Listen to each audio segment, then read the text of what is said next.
The little girl who wrapped her last blanket around a dying dog. On the coldest night New York had seen in 50 years, a 6-year-old girl sat shivering in a forgotten alley, clutching the last thing she had left of her mother. A faded blue blanket with tiny stitched stars. She had no family, no home, and no voice since the fire that took everything from her. Just silence and the brutal wind. And then she saw him, a German shepherd, ribs sharp against his skin, collapsed on the frozen pavement. His eyes still burned with dignity, but his body was failing. In that moment, the little girl faced an impossible choice. Keep the blanket that kept her alive, or cover the dying dog who had no one. What she decided would change both of their lives forever. The night it happened, winter had already settled deep into New York. The streets below the old East Side apartment building were quiet. Snow pressed into dirty mounds along the curbs. Inside, 6-year-old Maya Quinn slept in her little bed, her small hands curled around a blanket the color of a twilight sky, each corner dotted with tiny yellow stars that her mother had stitched one by one. The faint smell of lavender laundry soap clung to it, a scent that had always meant home. The fire began with a whisper. A faulty wire in the wall hissed, sparked, and caught the curtains in her parents' bedroom. Within minutes, the whisper turned into a roar. Thick smoke rolled across the ceiling, swallowing the air, filling lungs with ash before anyone could wake. Maya stirred, coughing, confused by the strange heat pressing against her skin. Her father's voice tore through the darkness, ragged with panic. "Maya, get up!" He burst into her room, face already streaked with soot, eyes wide and wild. Behind him, the hall glowed orange, flames licking the wallpaper like hungry tongues. Her mother rushed in behind him, clutching at Maya's blanket, pressing it into her daughter's arms as though it were armor. "Hold this tight, baby," she whispered, voice trembling but firm. The stars on the fabric brushed against Maya's cheek as her mother kissed her one last time. Then the ceiling groaned, a monstrous sound that shook the walls. Sparks rained from the plaster. Somewhere above them, beams snapped in half like bones.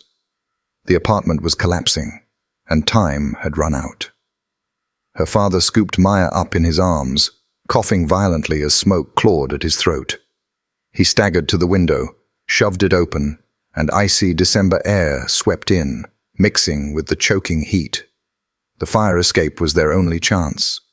But the metal ladder shuddered, blackened from the flames creeping closer. "You have to go, Maya," he rasped, forcing her small body through the opening. She clutched the blanket, terrified, as his rough hands steadied her on the narrow landing. His eyes, bloodshot, desperate, but still soft with love, locked onto hers. "Go down. Don't look back." Her mother screamed his name.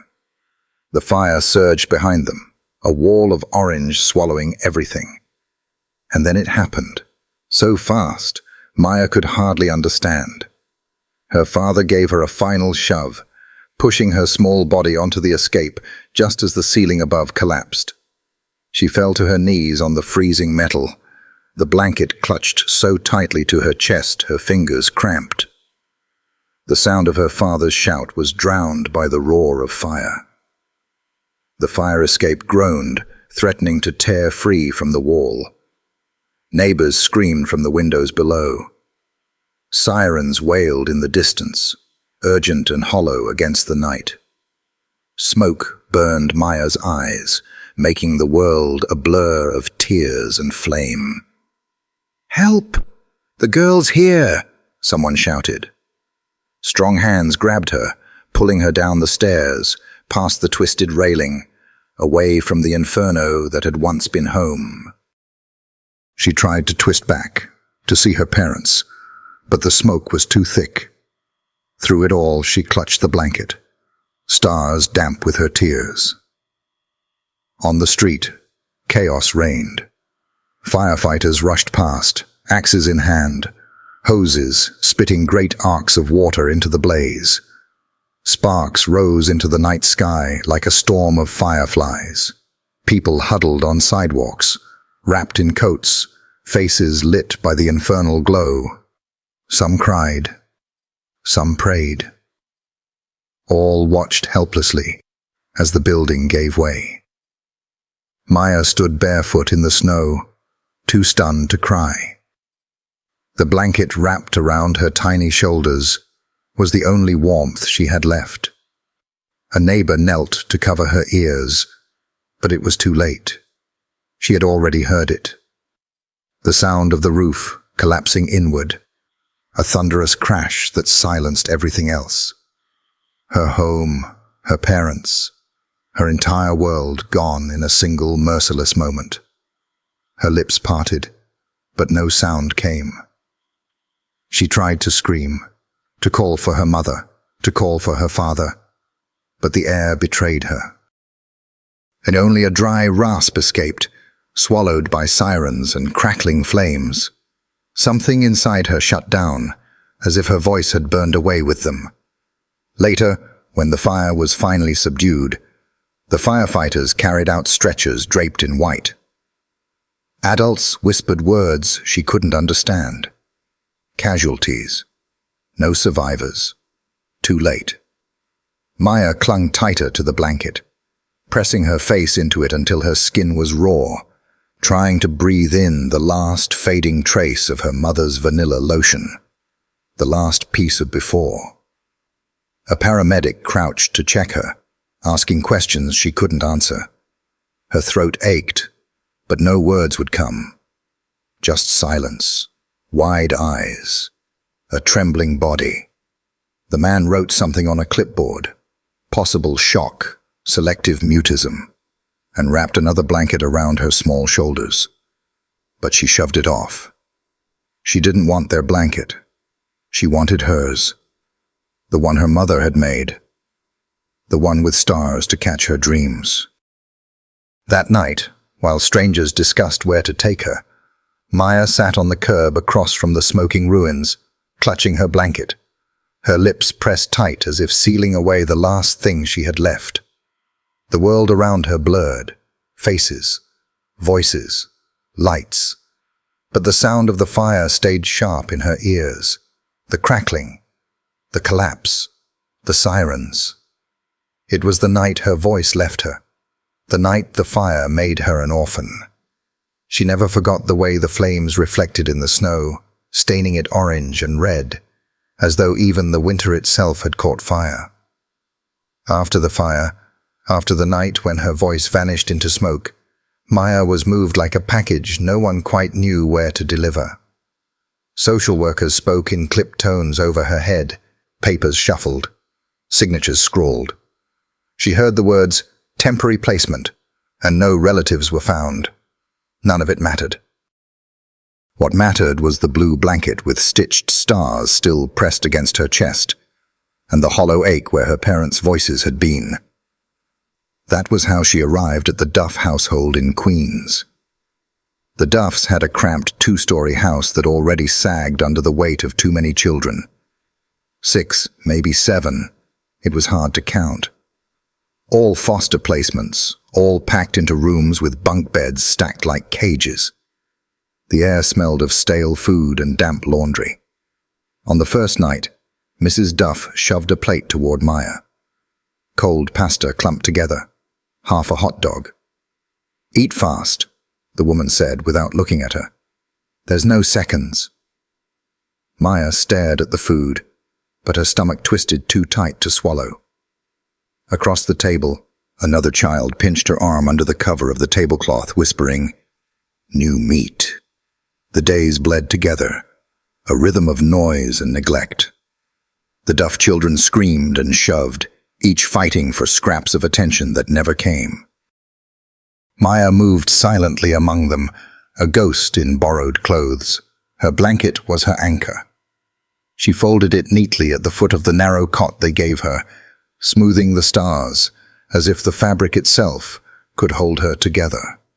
Small cruelties soon followed. A shove on the stairs that left her knees scraped raw. A slap from Mrs. Duff when she failed to answer a shouted question quickly enough. Locked closets when she acted up. Though Maya never acted at all, she only sat, silent, eyes fixed on the threadbare floor. Food withheld as punishment. Always something. Always small enough to be dismissed, but heavy enough to bruise her spirit. The worst was the laughter. The other children laughed when Mrs. Duff scolded her, laughed when Mr. Duff threatened with his belt, though he rarely used it, laughed when Maya clutched her blanket like a lifeline. Their laughter told her she didn't belong, and maybe never would. She never fought back. She never cried aloud. Instead, she curled tighter around her silence, clutching the blanket until her knuckles whitened.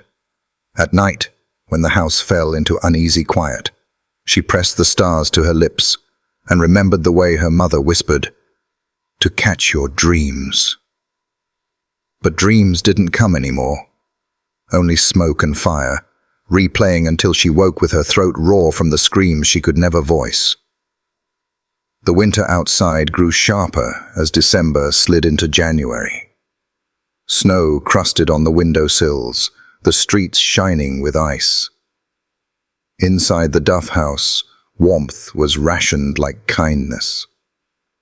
The radiators clanged, but never seemed to heat the thin rooms. Maya's breath sometimes showed in the air as she curled beneath her blanket, listening to the wind rattle the glass. It was on one such night, after a particularly cruel punishment, an entire day without meals because she had broken a mug she wasn't even holding, that Maya decided she could no longer stay. She sat on the cot, bones aching with hunger, and looked at the small window near her bed. Frost feathered its edges, but the latch was loose. The children around her snored, tangled in sheets that smelled of mildew. She rose quietly, pulling her blanket around her shoulders like a cape of stars. Bare feet touched the icy floorboards, careful not to creak.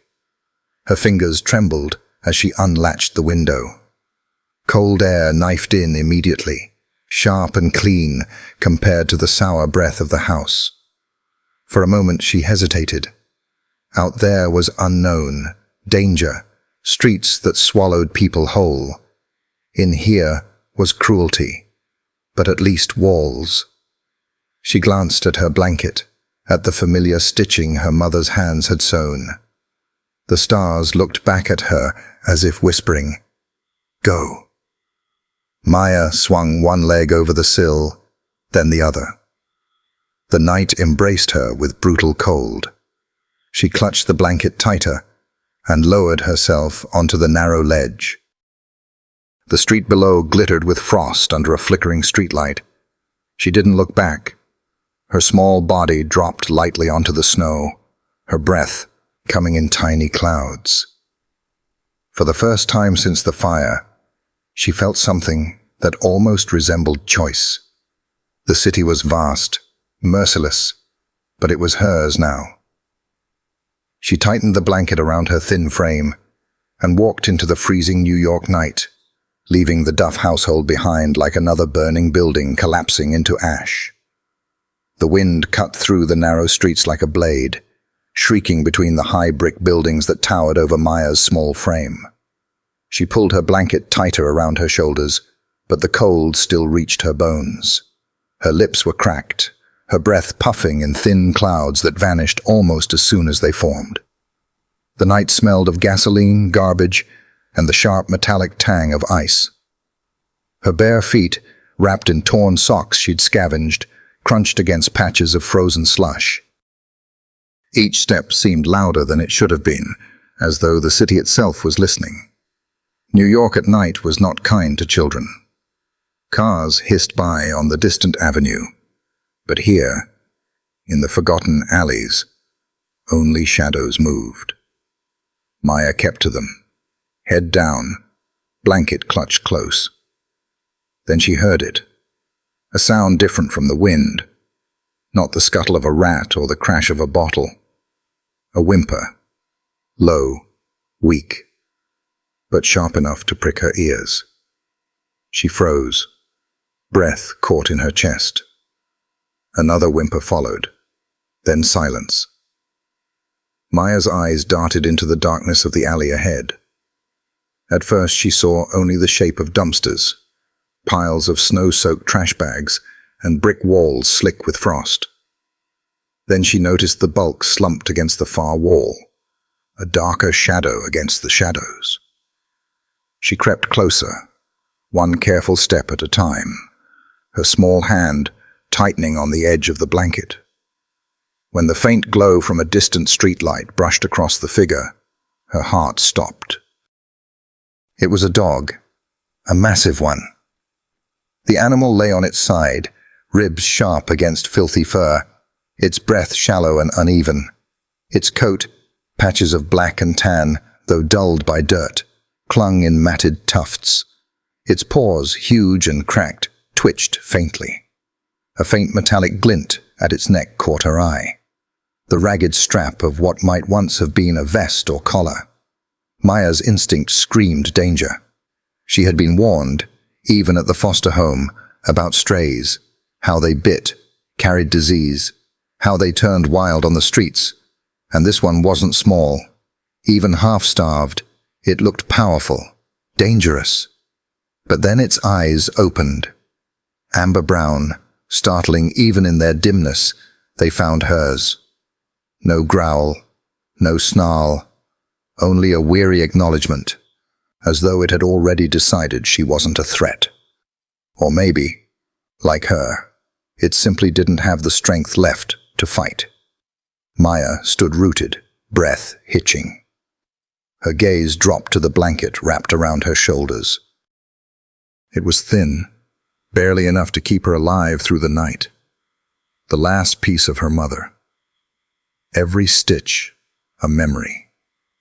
Without it, the cold would sink its claws into her fragile body. Without it, she might not last until dawn.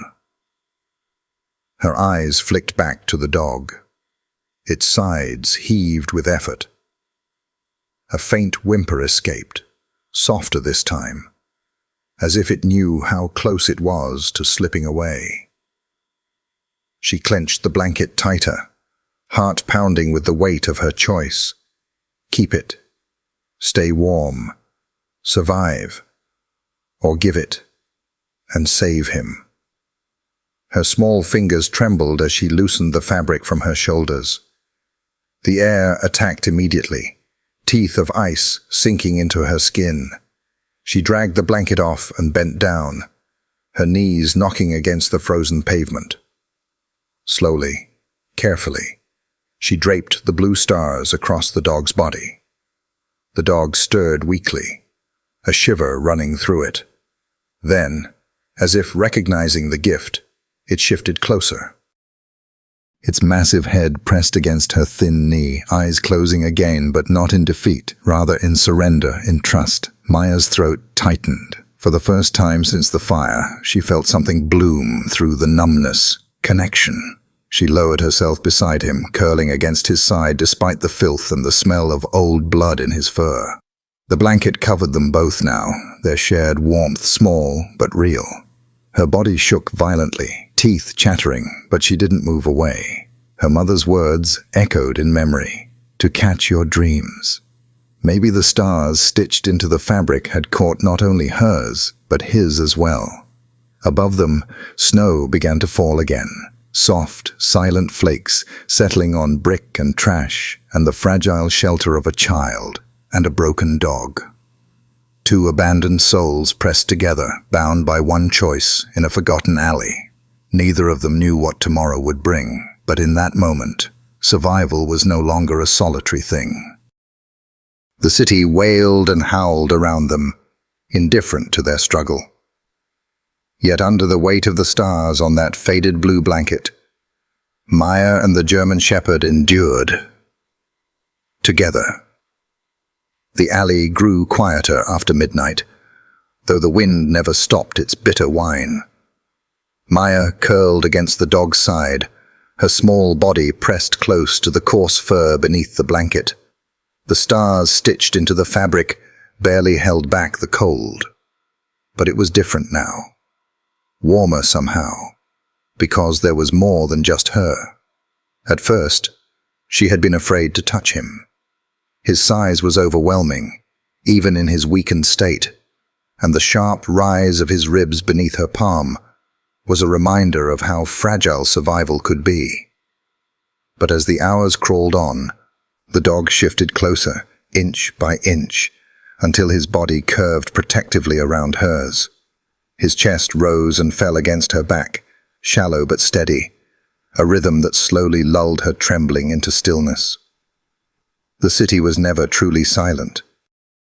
Far away, sirens wailed, horns blared, footsteps echoed against concrete. But here, tucked in the shadows, Maya heard something else. The low hum of the dog's breathing, rough and uneven, but alive. It became the sound she clung to in the darkness, proof that she was not completely alone. Her fingers, stiff with cold, reached tentatively toward him. At first, she only brushed the edge of his matted fur, quick as a stolen touch. The dog didn't flinch. Encouraged, she tried again, letting her hand linger, stroking the rough line of his shoulder. The warmth beneath the dirt startled her. Warmth she hadn't expected to find in something so close to death. Then, unexpectedly, the dog moved. His head lifted with effort, and he nudged her cheek with his cold nose. The contact was gentle, deliberate. A question, a thank you, maybe both. Maya froze, breath catching. The last time she had felt such tenderness was the night of the fire, her father's arms pushing her toward the window, her mother's kiss against her hair. This small gesture, this simple nudge, opened a door she thought had closed forever. Her throat burned. No words came, none ever did, but her heart surged with something that ached like speech. Slowly, she leaned her face into the touch, closing her eyes. For a fleeting moment, she wasn't the girl the fire had left behind. She was just a child being comforted. When the dog laid his head back down, his muzzle resting on the blanket near her lap, she let her hand settle on him fully. Her fingers combed through knots of fur, clumsy but earnest. The dog sighed, a deep, exhausted sound, and the air clouded white from his breath. His eyes opened again, catching the dim reflection of a distant streetlight. They weren't the dull eyes of a stray. They were alert, intelligent, watching her as if she mattered. Maya pulled the blanket higher around them both. Her lips pressed together, working soundlessly, searching for something she hadn't dared give anything else since the fire. A name. Names had power. They meant belonging. They meant permanence. She thought of the stories her mother used to read to her at bedtime. Stories about animals who carried wisdom, who walked beside people as protectors and guides. Wolves, bears, foxes. Friends that stayed when the world turned cruel. One word surfaced from those stories, simple and strong. Coda. In some book, her mother had told her it meant friend, companion, someone who stayed. Maya's lips formed the word silently in the dark, though no sound escaped. She mouthed it again, eyes on the dog's breathing form. Coda. The name felt right. not just for what he was, but for what she needed him to be. She pressed her small hand to his fur again, firmer this time, as if sealing the decision. "Coda," she whispered inside her head, the voice she couldn't release echoing only for herself. As if he understood, the dog shifted slightly, pressing closer, until his body fit snugly against hers. His tail moved, just once, a faint thump against the frozen ground. Tears stung Maya's eyes, hot against the sting of the cold. For the first time since the fire, since the silence had stolen her voice, she felt something more than loss. She felt tethered to him, to this fragile thread of connection neither of them could afford to lose. The hours passed slowly. Snow fell in delicate spirals, settling on the edges of the blanket, melting into his fur and her hair. She shivered, but she didn't let go. She dreamed half-dreams, shallow and jagged, but each time she stirred awake, she felt the steady warmth of Coda's body still there. And each time, she pulled the blanket tighter, not for herself, but for both of them. By dawn, the alley glowed faintly with pale light. The world was still bitter, but something inside the blanket's shelter had shifted. Two lost beings had chosen each other, bound by a single act of sacrifice. Maya's lips moved one last time, before sleep finally claimed her fully. "Coda," she mouthed again, and her hand stayed curled in his fur, as though she was afraid he might vanish like everything else she had loved. But Coda didn't vanish. He stayed. And that was enough. The morning after, the hunger returned sharper than the cold. It gnawed at Maya's stomach, hollow and merciless. She had eaten nothing since the crust of bread she'd scavenged from a trash bin the day before, and Coda, though stronger than he had been, looked equally starved. His ribs showed like bars through his fur. Snow still clung to the streets, turning grey beneath the boots of passers-by. The city carried on indifferent, horns blaring, voices echoing, steam curling from manhole covers. Maya tightened the blanket around Coda's back as they walked, but its warmth was fading. They needed food. She remembered a place, warm, crowded and noisy, where people sometimes left change on the ground. The subway. By mid-morning, they reached the station near Herald Square. The stairwell gaped downward, like the mouth of a cave, spewing warm, stale air that smelled of oil and iron. Maya hesitated at the top step. People rushed by, brushing past her without a glance. To them, she was invisible.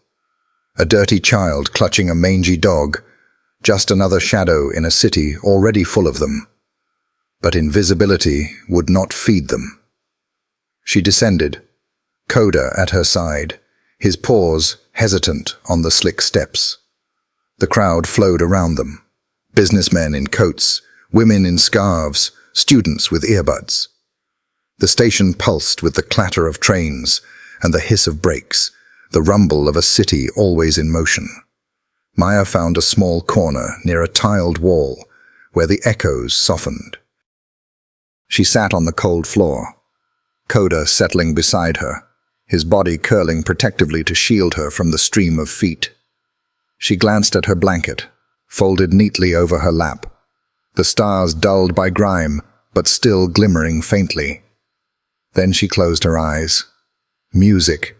That was what her father used to bring to her nights, strumming his guitar while her mother hummed along. Together, they had sung, "Twinkle, twinkle, little star," until her eyes fluttered shut, safe in the sound of love. Maya's lips trembled. For months, her voice had been buried beneath smoke and silence. But now, hunger and desperation pried at her chest. She parted her lips. The first note was fragile, a whisper against the din of the station.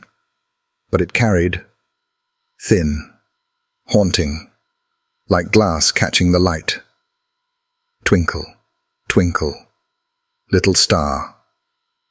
Heads turned. People slowed their hurried pace. It wasn't the song itself, but the way it pierced through the chaos, pure, untrained, and cracked with sorrow. A child's voice, trembling yet beautiful, floating above the roar of the trains. Coda straightened.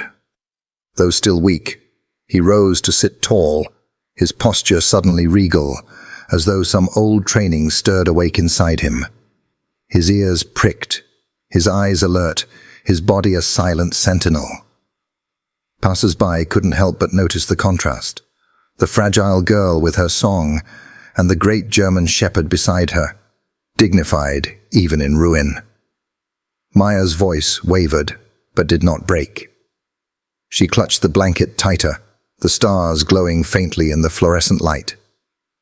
Her song grew clearer, each word fragile but insistent, carrying her mother's memory into the air. How I wonder what you are. A businessman slowed as he passed, frowning down at the pair. He saw the child, her hair tangled, cheeks hollow, eyes closed in desperate concentration. He saw the dog, thin, scarred, but unmistakably trained, watching him with eyes that dared him to dismiss them. Coda gave a soft, deliberate whine, almost melodic, as if urging the man to see what was in front of him. The businessman hesitated, his lips pressing into a line. Then, muttering under his breath, he reached into his coat pocket and dropped a $5 bill at Maya's feet. "Get some food, kid," he said gruffly, and walked on. Maya's eyes flew open, stunned. She stared at the green paper lying on the tile floor as though it were treasure. Coda nudged it gently with his nose, then looked back at her, tail giving a faint thump. Her voice faltered, but she forced the last lines out. Like a diamond in the sky. By the time she finished, a few more coins had clinked into the small cup she had found earlier. Strangers paused, drawn by the strange duet, the child's broken lullaby, and the dog's quiet watchfulness. Some shook their heads and hurried on. Others gave a quarter, a dollar, a smile. They didn't know she couldn't return. When the crowd thinned, Maya scooped the coins and the bill into her small hands, holding them as if they might vanish. Coda pressed closer, resting his head against her knee. For the first time in weeks, maybe months, hope didn't feel impossible. With $5 and some change, she could buy food, enough for herself and for Coda, enough for one more day. She touched her forehead to his, whispering inside her silence the word she had given him the night before. Coda, friend, companion. And in the roar of the subway, with coins rattling in her pocket, and her voice still trembling in her chest, Maya knew they had survived the day together. The cafe's windows fogged slightly from the warmth inside, blurring the wintry street beyond. Evelyn Hart cupped her hands around her coffee mug, the steam rising like a soft veil. At 63, she had grown accustomed to quiet mornings like this, a book unopened beside her, the murmur of conversation in the background, the world outside moving without her. But that morning, something caught her attention through the glass. A girl, thin, fragile, sitting on the subway steps with a blanket pooled in her lap. And beside her, a German shepherd. Not the kind of half-wild stray Evelyn sometimes saw prowling alleys. No. This one sat with dignity, despite his emaciated frame, ears pricked, eyes scanning with a kind of alertness that made Evelyn's heart skip. The girl's voice drifted faintly, even through the glass. Soft, haunting. Twinkle, twinkle. Little star. Evelyn had trained her ears over decades to pick out small details, and what she heard wasn't just a child singing. It was a plea wrapped in melody, thin but unforgettable. Her gaze shifted to the dog again. The way he positioned himself, slightly ahead of the girl, his body angled to shield her from passers-by. The subtle adjustments when someone walked too close. The deliberate stillness that came not from fear, but from discipline. Evelyn leaned forward unconsciously, her hand tightening on the coffee mug. "That's not stray behavior," she murmured to herself. She knew the signals by heart. She had spent 30 years training canine units, service animals, search and rescue dogs. She had taught them to hold posture, to channel energy, to signal with body language that spoke louder than words. And she knew, as certainly as she knew her own reflection, that this dog before her had once belonged to someone. Evelyn's chest tightened. He bore the look of a creature abandoned by circumstance, not nature. His coat was matted, yes, and his ribs showed through the skin. But under the weariness, his movements carried memory, training etched into muscle and bone. And the girl, she couldn't have been more than 6 or 7, hair tangled, face hollow from hunger. Yet, there was a quiet resilience in the way she sat, in the fragile song she carried through the noise of the station. When she finished, Evelyn saw the way the child's hand brushed instinctively against the dog's fur. The gesture protective and reverent at once. The businessman dropping money. The dog responding with a deliberate glance. Evelyn's pulse quickened. That wasn't chance. It was partnership. A performance without rehearsal.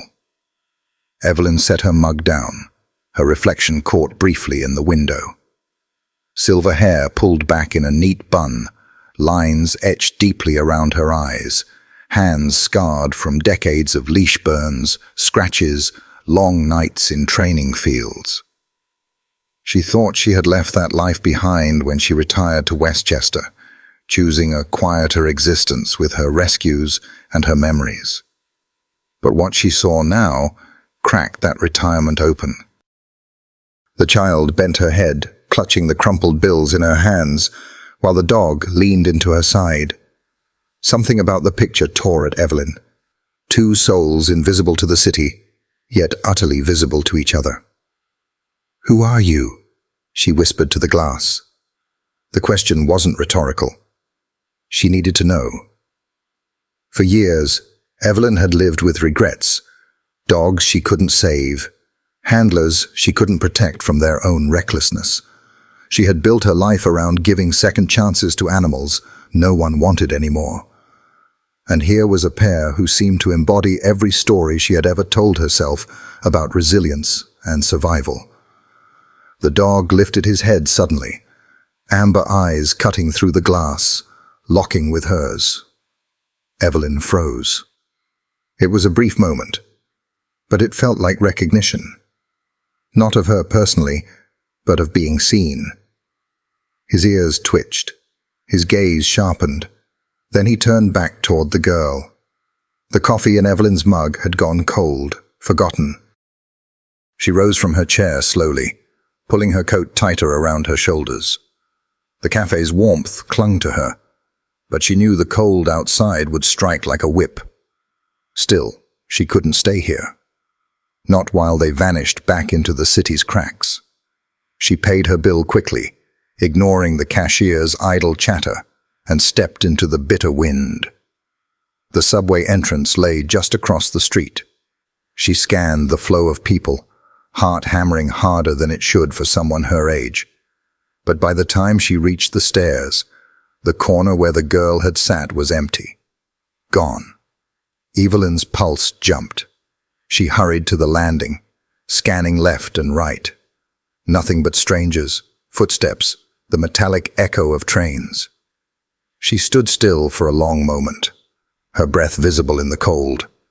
She was no stranger to vanishing acts, Street dogs, runaway children, people who slipped through systems designed to forget them. But she had seen enough to know she couldn't let this go. That dog, no, that Coda, though she didn't know his name yet, had once belonged somewhere. And the girl who clung to him as if he were the last living piece of her world had just disappeared into New York's endless veins. Evelyn adjusted her scarf and squared her shoulders. Her body ached with age, but her instincts were sharper than ever. She would come back tomorrow. And the day after, if she had to, she would search until she found them again. Because some things, Evelyn knew, were not coincidence.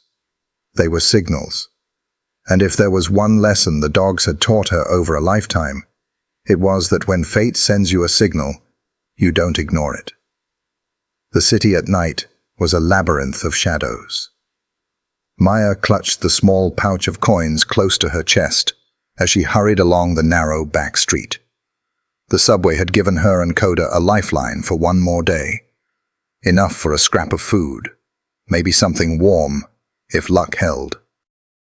But coins clinked softly in her pocket, and in the wrong ears, that sound was bait. Coda walked at her side, ribs still sharp beneath his fur, but his stride was steady now. His ears flicked constantly, catching noises Maya's human ears missed. Every so often, he moved just slightly ahead, guiding her toward the safer side of the sidewalk, keeping her between his body and the wall. She didn't notice how instinctive it had become. He simply was her shield. Then the voices came. "Well, well, what do we have here?" Maya froze. Out of the shadows stepped three figures. Teenagers, maybe 16 or 17. Their clothes hung loose, their sneakers scuffed, but their eyes were hard. Hunger and cruelty often wore the same expression. The tallest one grinned, revealing a gap where a tooth should have been. "Pretty good haul for a little ghost like you. Hand it over." Maya's heart hammered. She shook her head, stepping back, clutching the coins tighter. Coda immediately placed himself in front of her, shoulders squared, tail low but steady. A low rumble built deep in his chest. The second boy, shorter but broad, sneered. "What's with the mutt? Think he's gonna scare us? Look at him. Skin and bones." The third boy said nothing. He just stared, eyes narrowed, fingers tapping something in his pocket.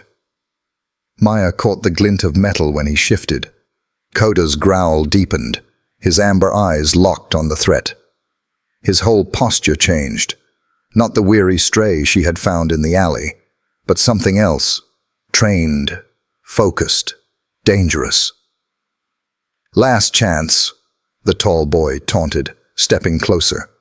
"Give us the money, and maybe we let the mutt keep his tail." Maya trembled, her breath caught between her teeth. The world tilted. Flames, smoke, the sound of her father shouting. Memories clawed at her. She pressed the coins harder against her chest. No, she couldn't lose them. They meant warmth. They meant food. They meant survival. The boy with the glint of metal pulled it free. A knife, dull but lethal under the flicker of the streetlight. He twirled it once, smirking. "Let's make this quick." Coda exploded forward. It happened so fast that Maya barely registered the movement. One instant the knife gleamed. The next Coda's teeth clamped around the boy's wrist with a ferocity that made him scream. The blade clattered to the ground, spinning across the pavement. "Get him off me!" the boy shrieked, thrashing, as Coda shook once, hard, then braced his weight to keep the wrist pinned. His growl thundered in the alley, primal and unyielding. The broad boy lunged, kicking Coda's ribs with a sickening thud. Maya's stomach lurched at the sound. Coda yelped, but didn't release. His jaws held like iron, his body twisting to absorb the blow. Another kick landed, harder this time, and Maya gasped silently, her hands flying to her mouth. "Crazy mutt!" the broad boy shouted, stumbling back as Coda snapped at his leg, forcing him to retreat. The tall boy, once so smug, now hovered uncertainly, glancing between the knife on the ground and the fury of the dog before him. The boy in Coda's grip cried out again, tears streaking his filthy cheeks. "Forget it. Let's go." Panic cracked their bravado. The tall one grabbed the broad one's sleeve, hauling him toward the street. With a final wrench, Coda flung the knife wielder to the ground, then sprang back, teeth bared, hackles raised. His growl echoed down the alley like thunder. The three boys scrambled, cursing, their footsteps retreating fast into the night.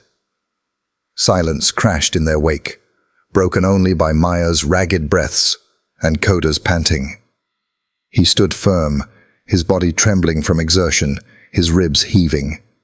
Then he staggered, one paw faltering as he turned back to her. Maya dropped to her knees, reaching for him with trembling hands. She wanted to speak, to thank him, to beg him not to fall, but no sound came. Instead, her fingers brushed his fur, feeling the heat, the trembling muscle, the wetness where he had bitten. He pressed his head against her chest, leaning into her, as if to reassure her that he was still there. Her tears fell silently onto his coat. He had fought for her, bled for her, protected her, when no one else in the world had. In the cold alley, under the indifferent glow of a broken streetlight, a vow formed in the quiet space of her heart. She would never let him face the darkness alone. The alley was silent again, but the silence felt wrong, too heavy, too fragile, as though the world itself was holding its breath. Coda stood trembling, his ribs rising and falling in quick, shallow bursts. His jaws were still wet from the fight, his eyes bright but clouded with pain. Then he faltered.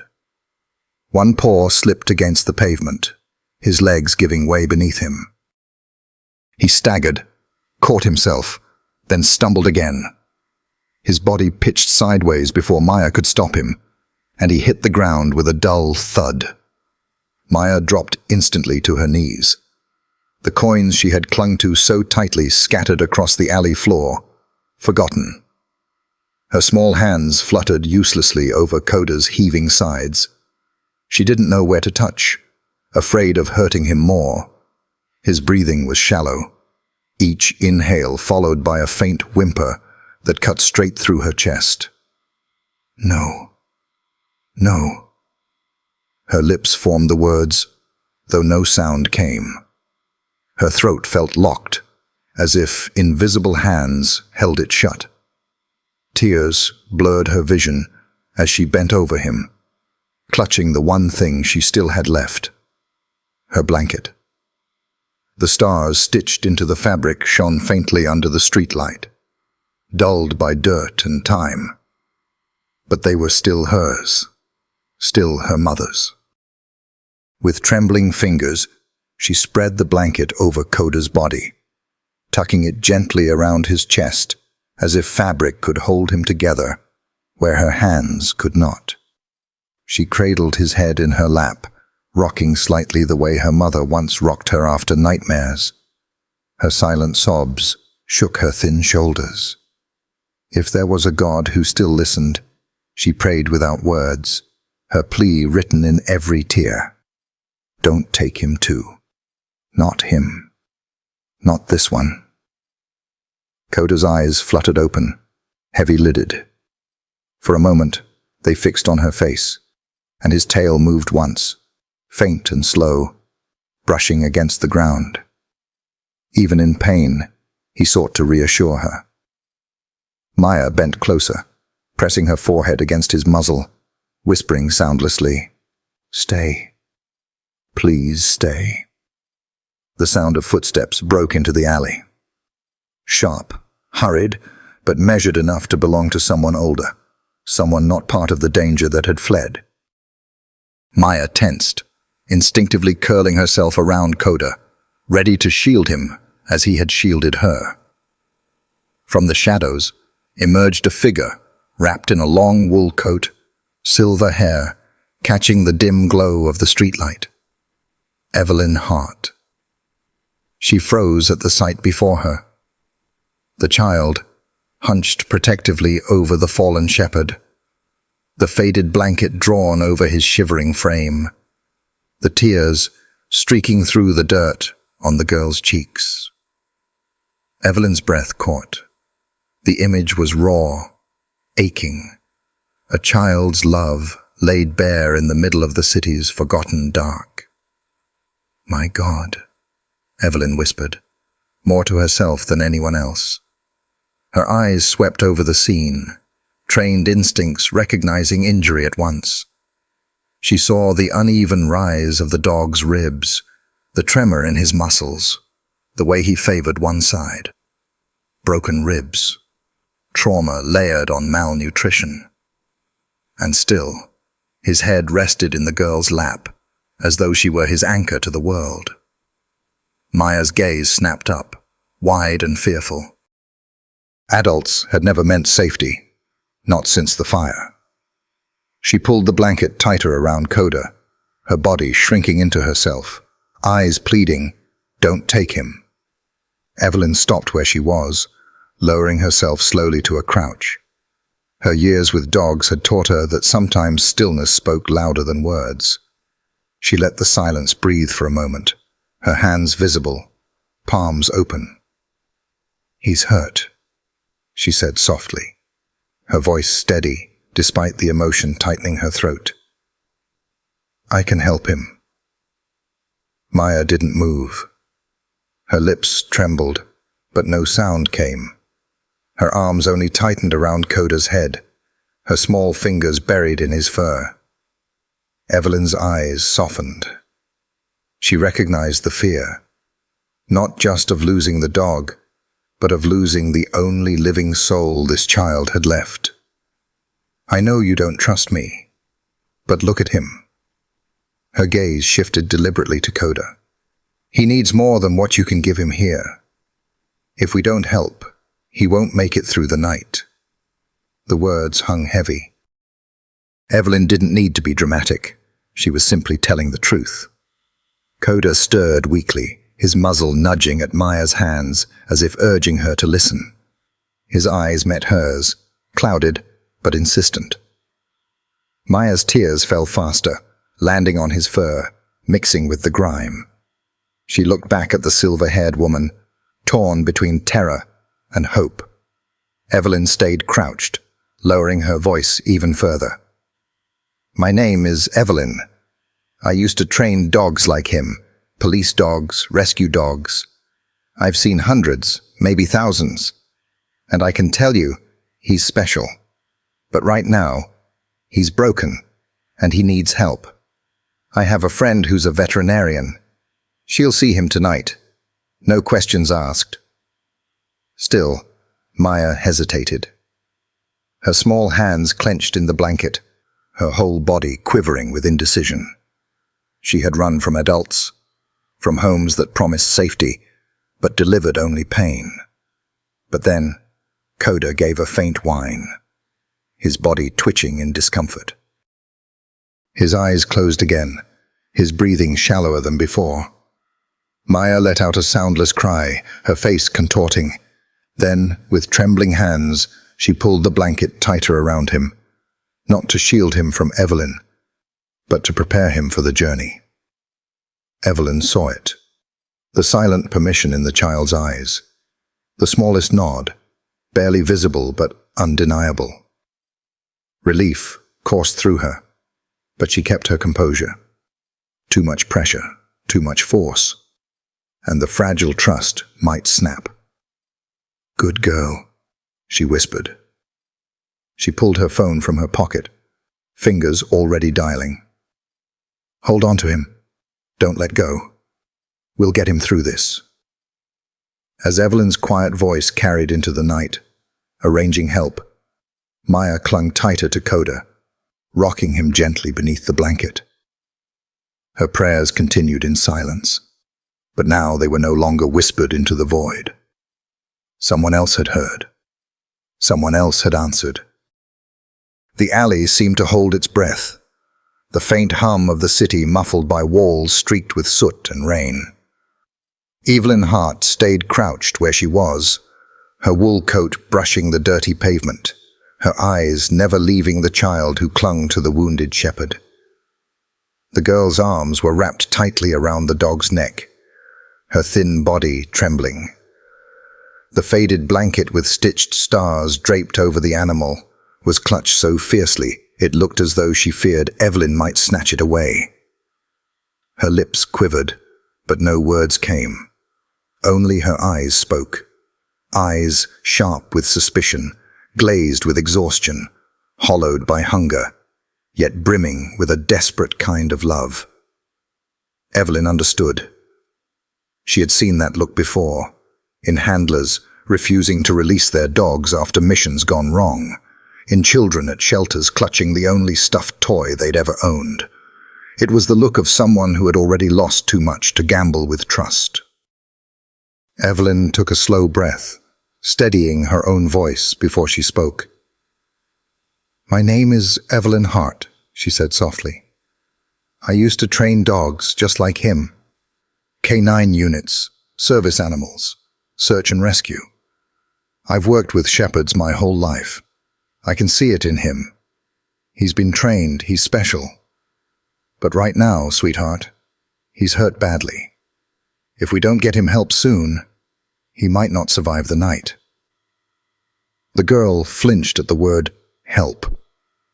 Her grip on the dog tightened, as if Evelyn's voice itself was a threat. Evelyn noticed it and gentled her tone further. "I'm not here to take him away from you," she promised. "Not him, and not your blanket either. I can see those are the only things you have left, and I won't touch them. I just want to get him to someone who can ease his pain." The shepherd stirred weakly at her words, as if sensing the cadence of calm. His amber eyes flicked toward Evelyn, then back to the girl, and with effort, he nudged her wrist with his nose. Even through pain, his body spoke for him. "Trust her." Evelyn caught the gesture. "See? He knows I'm not lying." She let her hand rest lightly on her knee, visible but not reaching forward. "I have a friend, a veterinarian.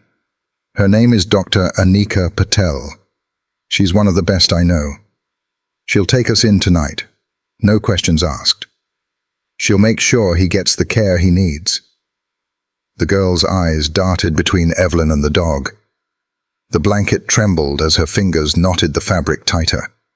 Her small body was a fortress built from fear, one Evelyn didn't dare storm. She tried another approach. "When I was your age," Evelyn said quietly, "I had a German shepherd of my own. He was big and strong. But once, he got hurt in a fire. I thought I'd lose him. But someone helped me, a vet just like Dr. Patel. And because of that, he lived. He went on to save lives, to protect people. I know how it feels to think you might lose your best friend." The girl's eyes flickered at the word fire. Something deep and unhealed passed over her face, raw enough that Evelyn regretted the choice instantly. But then the child looked down at the shepherd again, her hand trembling as it smoothed the matted fur along his neck. Tears streaked silently down her cheeks. "He's fighting for you," Evelyn whispered. "But he can't fight alone. Please, let me help him fight." For a long moment, the only sound was the shepherd's uneven breathing. Then, slowly, the girl gave the smallest of nods. Barely perceptible, but real. Relief swelled in Evelyn's chest, though she kept her face calm. "Good girl," she said softly. "That's brave of you." She reached into her coat pocket and pulled out her phone, dialing swiftly. "Anika, it's me. she said when the line connected. "I've got an emergency. Shepherd, young, emaciated, likely fractured ribs, possible internal trauma. We need you tonight." "Yes, right away. I'll bring him to the back entrance." She ended the call and looked back at the girl. "Her clinic is only a few blocks from here. I have a car. We'll take him there together." The girl's eyes widened at the word car. Her body tensed again, instinctively preparing for flight. Evelyn raised her hands in surrender. "You'll stay with him the whole time. I promise. No one will separate you. Not for a moment." The shepherd shifted again, letting out a soft whine. His gaze met the girl's, urging her forward. She blinked through tears and tightened the blanket around him, as if bundling him for the journey. Evelyn rose slowly to her feet, her knees creaking in protest. She kept her voice steady. "I'll help carry him, but you hold the blanket. That way he knows you're with him." Step by step, Evelyn closed the distance. When she knelt again, she extended her hand carefully, palm open. The shepherd's nose twitched, then pressed weakly against her skin. His acceptance was faint but unmistakable. "Good boy," she murmured. Then she glanced at the girl. "We'll lift him together, all right?" The child hesitated, then shifted, sliding her arms under his neck while Evelyn braced his body.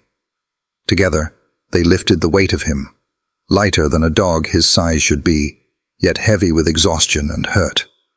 The girl never let go of the blanket. Her eyes never left Coda's face. And though fear still hovered over her like a storm cloud, there was something else now, too. Something like hope, fragile and trembling but alive. As they carried the shepherd out of the alley, Evelyn glanced down at the child walking beside her. She didn't know her name, didn't know her story, but she knew one truth as certain as breath. Fate had just placed two lost souls into her hands, and she would not let them slip away. The veterinary clinic smelled faintly of antiseptic and hay, an odd mix of sterility and warmth. Evelyn pushed the door open with her shoulder, guiding the blanket-wrapped shepherd inside. Maya clung desperately to his side, her small hands buried in his fur. Dr. Anika Patel was waiting. Calm, steady, she motioned toward the examination table. "Set him here." Maya froze at the sight, suspicion flashing in her eyes. Evelyn crouched beside her. "You'll stay with him. No one's taking him from you." That was enough. With trembling reluctance, the girl loosened her hold just enough for them to lift the shepherd onto the table. His body sagged heavily against the metal, shuddering with pain. Maya instantly pressed against him, whispering silent prayers into his fur. "What's his name?" Dr. Patel asked. "She hasn't spoken yet," Evelyn said gently, "but I think she calls him Coda." The doctor's hands moved carefully along his ribcage. Coda flinched. 2, maybe 3 ribs fractured, severe malnutrition, dehydrated. Her voice grew quieter. And old injuries, healed fractures, scar tissue. He wasn't just a stray. He worked hard. Maya didn't understand the words, but she felt their weight. She clutched his paw, as though holding him here by force of will. Dr. Patel pressed the stethoscope to his chest. The room stilled until she finally spoke. "Weak, yes, but his heart is steady. His lungs will hold. He'll live." Hope flickered across Maya's face. Silent sobs shook her as she pressed her forehead against Coda's fur. For the first time in months, something inside her loosened, but the doctor's voice softened. "There may be neurological damage, old trauma that won't heal so easily. The road ahead will be hard." Evelyn felt the words settle like stones. Survival was not the same as recovery. Yet when Coda's gaze fixed only on the girl, trust unwavering, she knew the fight wasn't over. Doctor. Patel set up fluids, injected painkillers. He's a fighter, she murmured. But be prepared. Maya bent close to Coda, her lips shaping words no one heard. I'm here. I won't leave you. The drive stretched long and silent through falling snow. Maya pressed so close to Coda's body that her shoulder brushed his fur with every bump. He was drowsy now, but breathing steady. Evelyn kept her hands firm on the wheel, glancing at the girl through the mirror. Wide eyes fixed on the dog, afraid to blink. She didn't speak. Some silences weren't meant to be broken. When the farmhouse appeared, white paint, weathered but glowing, smoke curling from the chimney, Maya leaned forward, her hands gripping the seat. It looked like something from a storybook, unreal after so much ruin. As Evelyn pulled into the drive, barking rose from the kennel. Maya shrank back, clutching Coda tighter. They're safe, Evelyn assured. They won't come near you. Inside, warmth wrapped around them. Wood smoke, bread, the steady hum of a home. Maya froze at the threshold, her body taut, eyes darting for exits. The living room walls were lined with photographs, uniformed handlers beside German shepherds, dogs in vests marked Police K9, Search Rescue. Maya studied them silently, her lips pressed thin. They were my partners, Evelyn said softly. Every one of them gave me more than I could give back. Maya didn't reply. Her gaze returned to Coda, as though afraid he might vanish into those frames. In the kitchen, Evelyn set a bowl of soup on the table. It's there if you want it. Hunger won. Maya edged forward, spoon clutched awkwardly, as though someone might snatch it away. She ate slowly, pausing often to glance around. When she finally pushed the bowl away, Evelyn only nodded, clearing the table without comment. Upstairs, the bedroom was simple. A quilt-covered bed, dresser, a window overlooking the snowy yard. This is yours, Evelyn said. The window opens easily if you want fresh air. The message wasn't lost. Maya crossed the room immediately, tested the window, noted the roofline below. Only when satisfied did she return to the bed, sitting upright with her knees to her chest. You're safe here, Evelyn told her. But I understand you need to be sure. She left the door ajar, footsteps fading down the stairs. Maya sat stiff under the quilt, clutching her mother's faded blanket. Beds felt dangerous. They could be taken away. But as Coda's faint breathing echoed in memory, her eyes grew heavy. For the first time in months, she slept beneath a real roof. Sleep was never safe. It brought fire. Smoke filled her lungs again. Her father's arms lifted her, his eyes wild with love and terror. Her mother's voice shouting her name, then silence. The shove through the window, the crash, the scream caught in her throat. Always silent. Maya woke rigid, chest heaving, but no sound escaped. Her body shook violently, the scream trapped inside. The door creaked. Maya? Evelyn's voice was low, careful. She stepped in barefoot, silver hair haloed by lamplight. She didn't rush forward. She sank into the chair in the corner, hands folded. I heard you. It sounded like a hard dream. Maya turned her face into the blanket, trembling. Evelyn's voice stayed soft. I used to have them too. After losing dogs, after fires. Sometimes it felt like they followed me into the room, but it eased when someone sat nearby. She didn't press questions, didn't reach across the distance. She simply stayed. The farmhouse creaked. Wind rattled the window. Maya peeked over the quilt, eyes wet, finding Evelyn still there, calm, steady, present. The scream inside her eased, just slightly. Exhaustion pulled her under again. Before sleep claimed her, she looked once more at the woman in the chair. Evelyn hadn't moved. She kept her vigil silently, a sentry against the night. And in that stillness, something fragile stirred. Not trust, not yet, but the memory of presence, the proof that sometimes, when nightmares came, someone would be there to keep watch until morning. Days fell into rhythm at the farmhouse, quiet but steady. Outside, snow still clung to the fields, but within Evelyn's walls, small signs of thaw appeared. Coda changed first. When he'd arrived, his ribs jutted sharply, his coat dull. Weeks later, with Dr. Patel's careful diet of chicken and rice, his frame filled out, muscles knitting together again.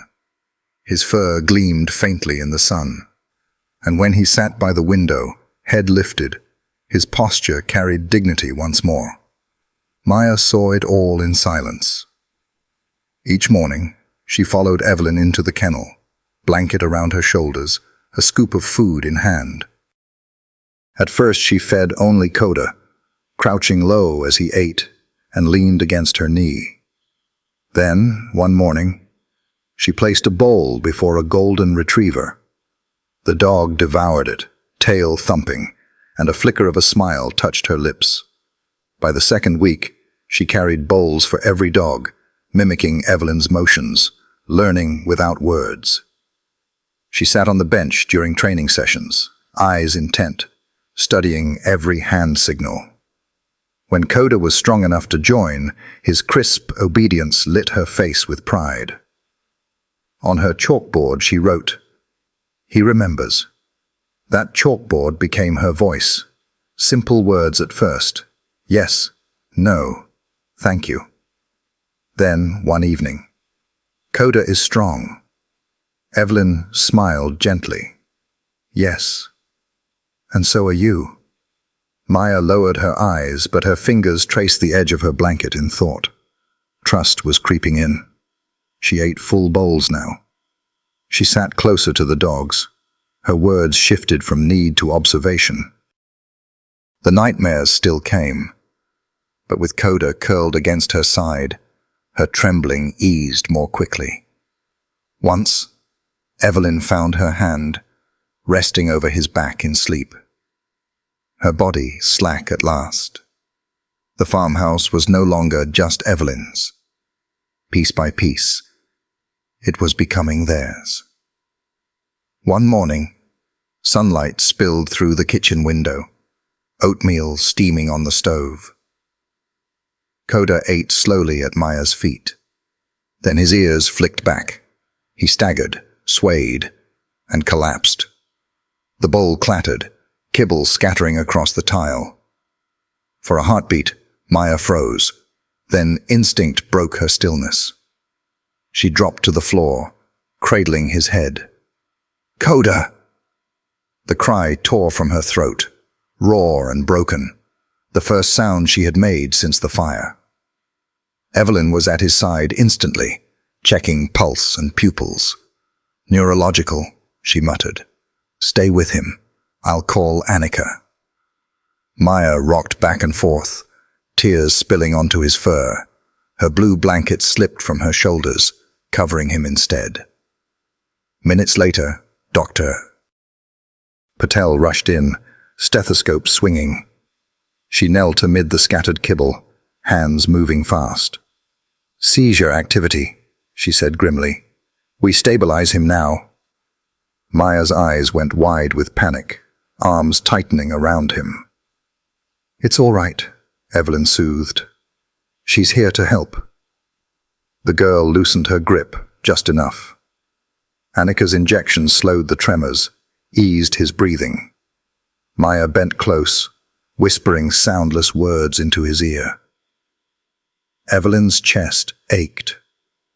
That broken cry still echoed. The girl's voice, torn free, not for herself, but for him. Machines hummed in the examination room, antiseptic stinging the air. Maya sat curled on the bench, blanket tight around her, eyes fixed on Coda, sedated on the table. On the monitor glowed grey images. Dr. Patel removed her glasses, voice quiet. It's a tumor, frontal lobe, likely from an old injury. The collapse was a seizure. There will be more. Maya stiffened. Tumor sounded like a monster, unseen, but cruel. Options? Evelyn asked. Medication may buy time, but surgery is the only real chance. Dr. Patel hesitated. It's delicate. A neurosurgeon, possibly Cornell, and it's expensive. Maya's eyes snapped up. She didn't know numbers, but she knew that word. Expensive meant impossible. Evelyn pressed. If we manage it? Risks are real, but if successful, his chances are strong. He's resilient. He wants to fight. Maya slid off the bench, laying her blanket across Coda's body. She smoothed it with trembling hands, face pressed into his fur, sob muffled. Evelyn touched her back gently. We're not giving up. Not on him. The girl lifted her head, eyes wet, silently asking, how? We'll find the money, Evelyn vowed. Sell equipment, call in favors, and if that's not enough, we'll ask for help. Dr. Patel nodded. A fundraiser. People will respond to his story, his fight, her silence. Evelyn turned to Maya, kneeling to meet her eyes. It won't be easy, but we'll try everything. Everything. With shaking hands, Maya scrawled one word on her chalkboard. Promise. Evelyn laid her hand over hers. Promise. The vow held, fragile yet unbreakable. Around them, the machines hummed, the tumor's shadow still present. But within that sterile room, something stronger had been born. Resolve. When they stepped into the winter air again, the cold bit sharply. But Evelyn's hand was steady around Maya's. Ahead lay long nights, uncertain days, and a cost that seemed impossible. But in her mind, the words repeated like a shield. We'll try everything. And for the girl who had finally found her voice in a cry for the dog she loved, that was enough to take the next step forward. The clinic was hushed, machines beeping steadily. Maya sat cross-legged by Coda's kennel, blanket draped around her shoulders, eyes never leaving the shepherd. Dr. Patel entered with a scanner. Checking for a microchip, she explained. Evelyn frowned but watched. The device hummed along Coda's spine. Silence, then a sharp beep. Patel parted his fur, fingers finding a small bump. Embedded deep, military grade. She studied the screen. FDNY. Reported missing in action 8 months ago. His name was Argos. Evelyn's breath caught. Maya pressed closer to the bars, clutching her blanket. Argos. The name echoed like smoke. She remembered the fire, a shadow nudging her towards survival. Could it have been him? Patel's voice grew cautious. If this ID holds, his handler may still be alive. Legally, they'll have a claim. Maya buried her face in her blanket, trembling. Evelyn knelt beside her. Whatever happens, he's yours too. Don't forget that. Coda stirred, pressing against the bars for her hand. She whispered one word, shaky but certain. Coda. Not Argos. Not a registry number. Hers. Later, tires crunched in the drive. Maya sat on the porch steps, Coda at her side. A tall man stepped out of a truck, FDNY jacket heavy on his shoulders, his eyes locked on the dog. Argos? His voice cracked. Coda stiffened. The name tugged at old memory. The man whistled, a sharp pattern of notes. Coda trembled, ears pricked, then rose. Slowly, he limped toward him, pressing his muzzle into the man's palm. The firefighter knelt, tears filling his eyes. It's really you. Maya's heart clenched. The dog she had saved was leaning into someone else's touch. She clutched her blanket, shaking her head as tears spilled over. Evelyn stepped out. Lieutenant Bennett, you were his handler. He nodded, still stroking the shepherd. We thought he died in the East 83rd collapse. We even held a memorial. Maya couldn't speak, but her eyes begged, don't take him. Coda turned, pressed against her knees, whining low, as if to reassure her. Bennett's shoulders sagged. He remembers me, but he's chosen you. Evelyn's voice was quiet. Then perhaps he belongs to both stories. Yours once, hers now. Bennett looked at the girl, then back at the dog. Finally, he nodded. Maybe Argos has found where he belongs. Maya buried her face in Coda's fur, sobbing silent but fierce. The shepherd licked her cheek, his amber eyes steady. The bond was clear. The farmhouse had only just quieted when the knock came. Sharp, official. Evelyn opened the door to a man in a dark coat, badge raised. Lowell Pierce, Child Protective Services. I'm here for the girl. Maya froze on the couch, terror flooding her. Coda sprang up, growling low, a barrier of fur and teeth between her and the intruder. Pierce's eyes narrowed. Control your animal. Interfering with a lawful removal is a crime. Evelyn's spine straightened. You'll explain your authority before stepping in. He thrust out papers. Custody order. Emily Morgan was placed with the Duff family 5 months ago. I'm here to return her. At that name, Maya clapped her hands to her ears, shaking violently. The Duff household meant closets, slaps, silence. She clung to Coda as he snarled, hackles raised. Evelyn blocked the doorway. That placement is under challenge. I've petitioned for an emergency hearing. Until a judge rules, you can't remove her. Pierce's face tightened. This is not optional. Coda lunged a step, barking with such force the windows rattled. Pierce stumbled back, fear flickering in his eyes. Evelyn's voice was cool steel. He's protecting her. Ask yourself why she fears returning more than she fears the streets. The man snapped his briefcase shut. This isn't over. He retreated to his car, tires crunching over snow. Inside, silence returned, heavy and thick. Evelyn knelt by the couch.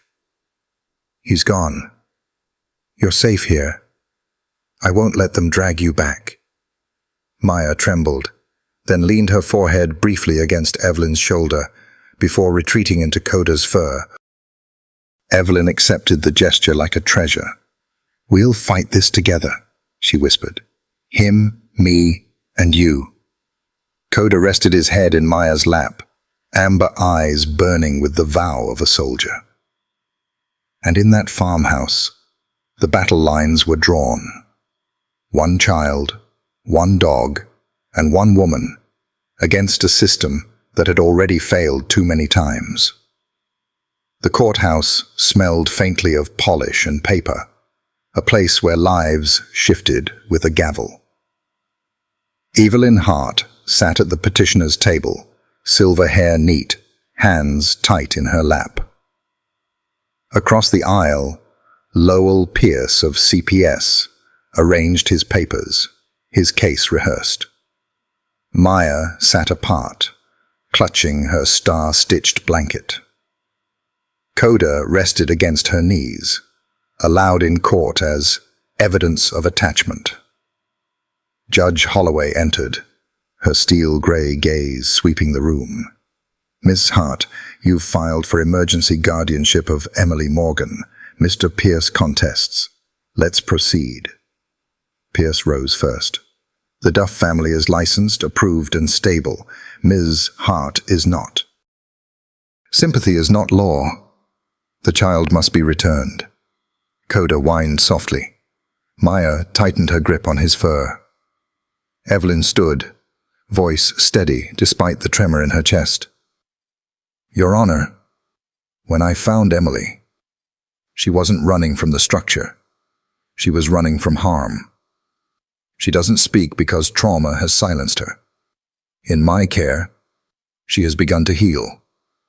Her bond with this dog is proof she's alive today." Pierce countered, sharp. "Protocol cannot be replaced by sentiment. Without evidence, this is obstruction." The judge leaned forward. "Miss Hart, do you have proof?" Evelyn faltered. No photos of bruises, no reports, only the child before her. She steadied herself. "I can't give you paperwork, but I can tell you this. Remove her now, and you risk breaking the fragile hope she's only just found." A hush fell. Judge Holloway tapped her gavel once. "We will reconvene with further testimony." In the hallway afterward, Evelyn sat shaken. Maya leaned against Coda, the shepherd, her only anchor. A guardian ad litem approached with a quiet voice. "She won't speak to me, but she gave me this." She handed Evelyn a crumpled photograph. A younger Maya stood between her parents before a Christmas tree. Her mother's copper hair caught the glow, and around her neck gleamed a silver filigree necklace. Evelyn's breath caught. She touched her own throat, where the twin heirloom lay hidden. Her sister's necklace. Nora. 15 years gone, estranged after harsh words. And now, here was proof. Nora had married, had a daughter, and died in the fire. This child wasn't just a stranger. She was family. Evelyn's niece. Tears blurred her vision as she knelt before Maya, showing the necklace. "That's my sister," she whispered. "Your mother was my Nora." Maya's eyes widened. Evelyn revealed her own pendant. Identical. The girl reached out with trembling fingers, brushing it as though it might vanish. "You're not alone, Maya," Evelyn whispered, voice breaking. "You're my family." Maya pressed against her shoulder, tears silent but fierce. Coda rested his muzzle over them both, sealing the bond. When court resumed, Evelyn presented the photograph and necklace. "Emily Morgan is not just a child I rescued. She is my niece, the daughter of my sister. Blood of my blood." The courtroom stilled. Pierce faltered, his arguments drying in his throat. Judge Holloway studied the evidence, then nodded slowly. "This is compelling, but the law requires confirmation. I ordered DNA testing to establish the claim. Until then, temporary custody will remain with Ms. Hart." The gavel struck. For the first time, Maya was not being sent back. Evelyn bent beside her, voice trembling with both grief and relief. "You've always been family. We just didn't know about it until now." Maya pressed her small hand against the necklace at Evelyn's chest. She couldn't speak, but her gesture was enough. Outside, reporters whispered about the runaway child and her dog. Evelyn ignored them. She wrapped her arm around Maya, blanket and all, and walked down the courthouse steps with Coda at their side. For once, Maya didn't look back. That night, in the farmhouse kitchen, Evelyn spread the photograph beneath the lamplight. She traced Nora's smile, the necklace at her throat. "I'm sorry," she whispered into the quiet. "I should have been there. But I promise you, I'll care for her now. I'll love her as if she were my own." Tears fell freely, but for the first time they carried not only regret, but hope. Upstairs, Maya slept with Coda curled close, the photograph and blanket tucked under her arms. Evelyn sat alone, the weight of law still pressing, but her heart steadier. Family had been lost, and now found again, and she would not fail her niece. Snow lay soft over Evelyn's farm, muting the world to silence. But just after midnight, Maya woke to a smell she knew too well, the acrid sting of smoke. For an instant, she was back in Queens, her father's hands shoving her toward the fire escape. Coda barked sharply at the foot of her bed. Evelyn's urgent shout came from the hall. Through the frosted window, an orange glow swelled. The training center was on fire. By the time they rushed outside, the eastern wing was engulfed.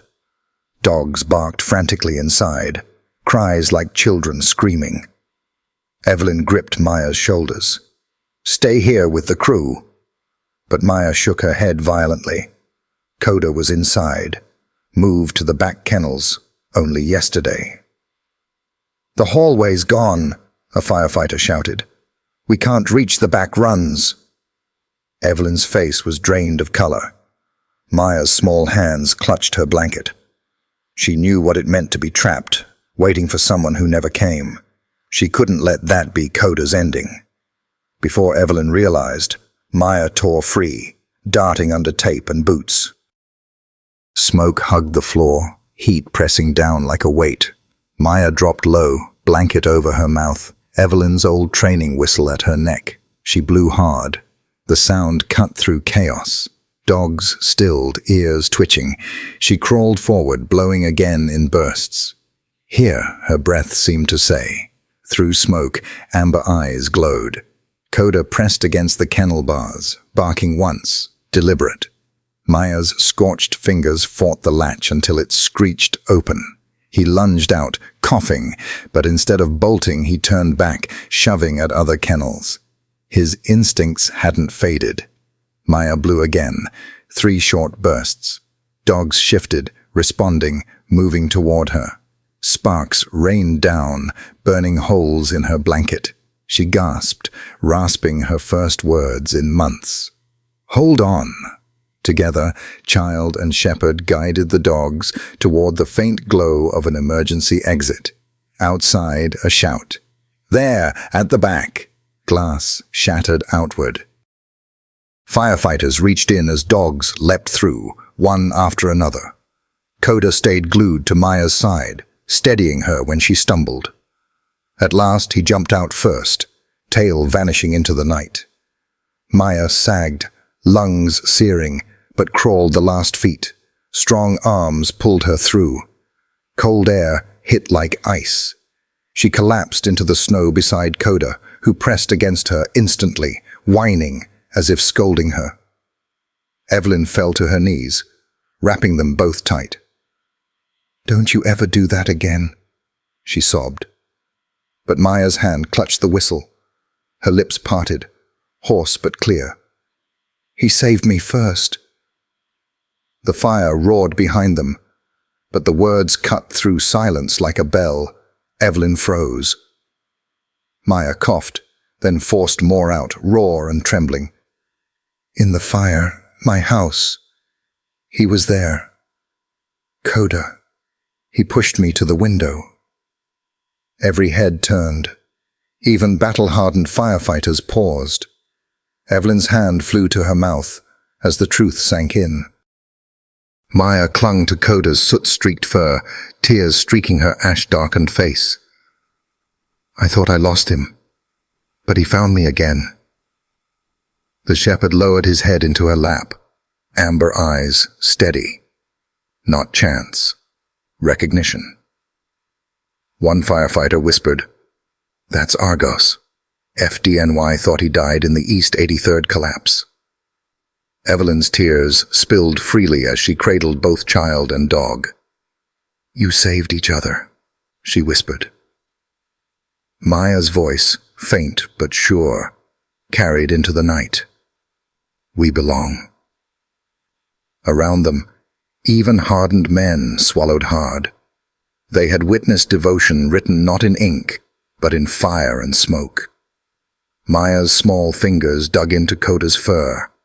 Her eyes, shining with tears, ash-streaked and haunted, locked onto Evelyn's. "I thought I lost him. When the ceiling fell, I thought he was gone."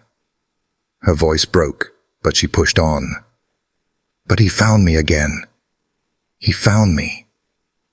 Coda shifted, pressing his muzzle against her cheek as if confirming every word.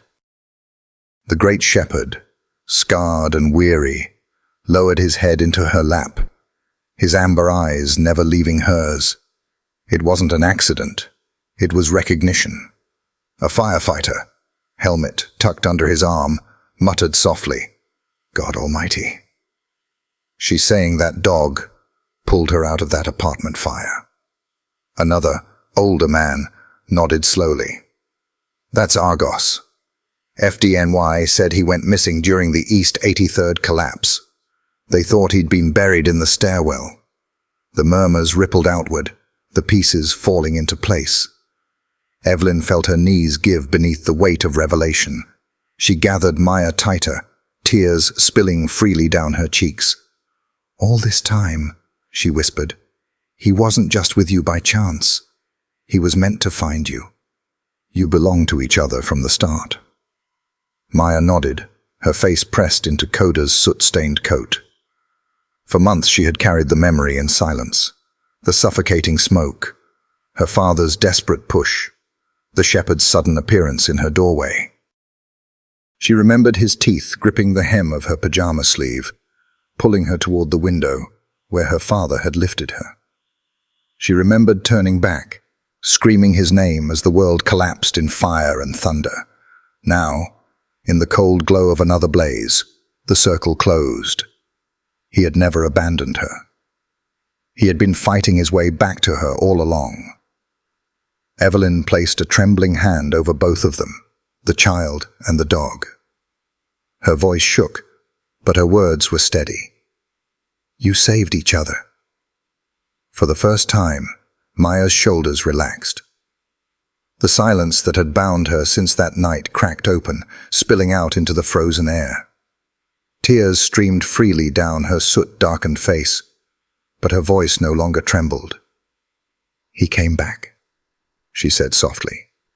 "When everyone else was gone, he came back."